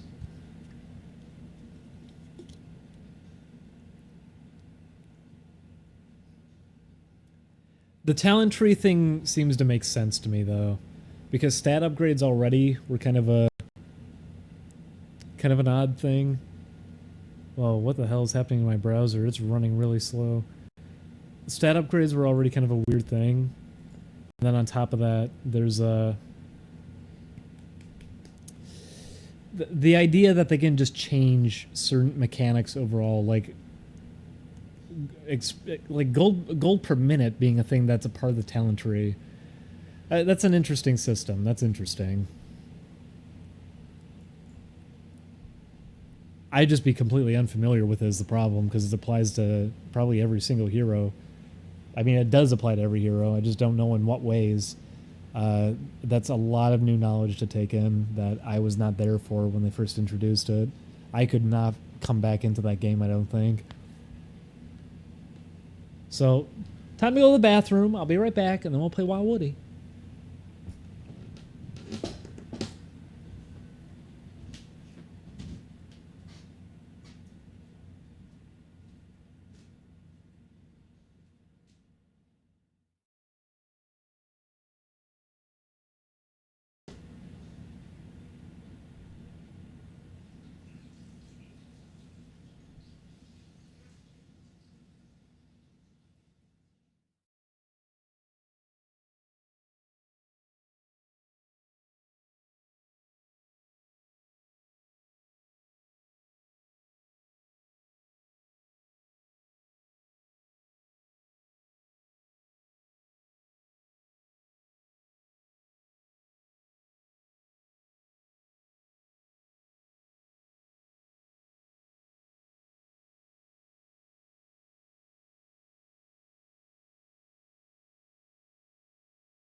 Okay.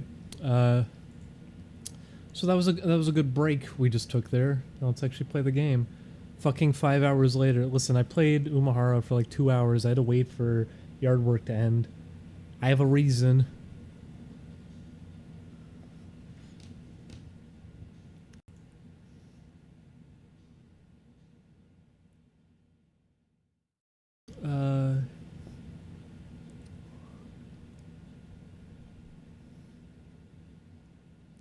If you played Sonic Rush for the DS, soundtrack was done by, it was done by Hideki Naganuma. That soundtrack is amazing, by the way. It won an award for it, and then for whatever reason, Rush Adventure did not have Hideki involved. I don't know why, because the first game was really good for its soundtrack specifically. Like I said, it won awards for it, and they decided, hey, let's not get the guy who did the music again. So they poorly tried to imitate it with the sequel. I don't know why. This laptop is overheating. Oof.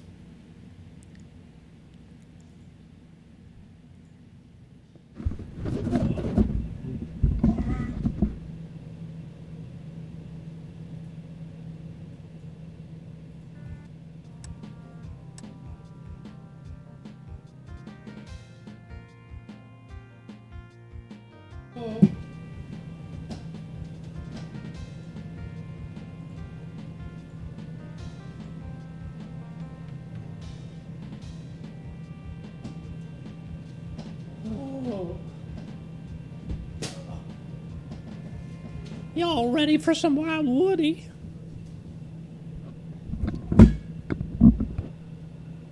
No. When I say wild, you say Woody. Wild.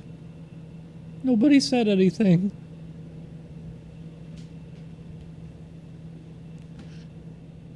Also, tell me if it's quiet or not.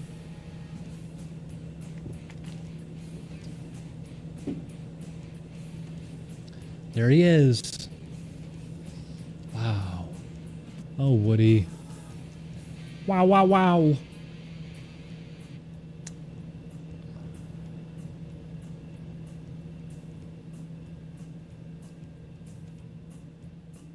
Hooey.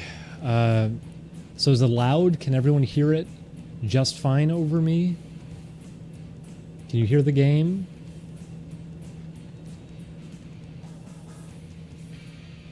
Oh yeah, that's a good point. Could be louder. Okay, I'll restart the stream, and I'll have it a little bit louder. So 1 sec.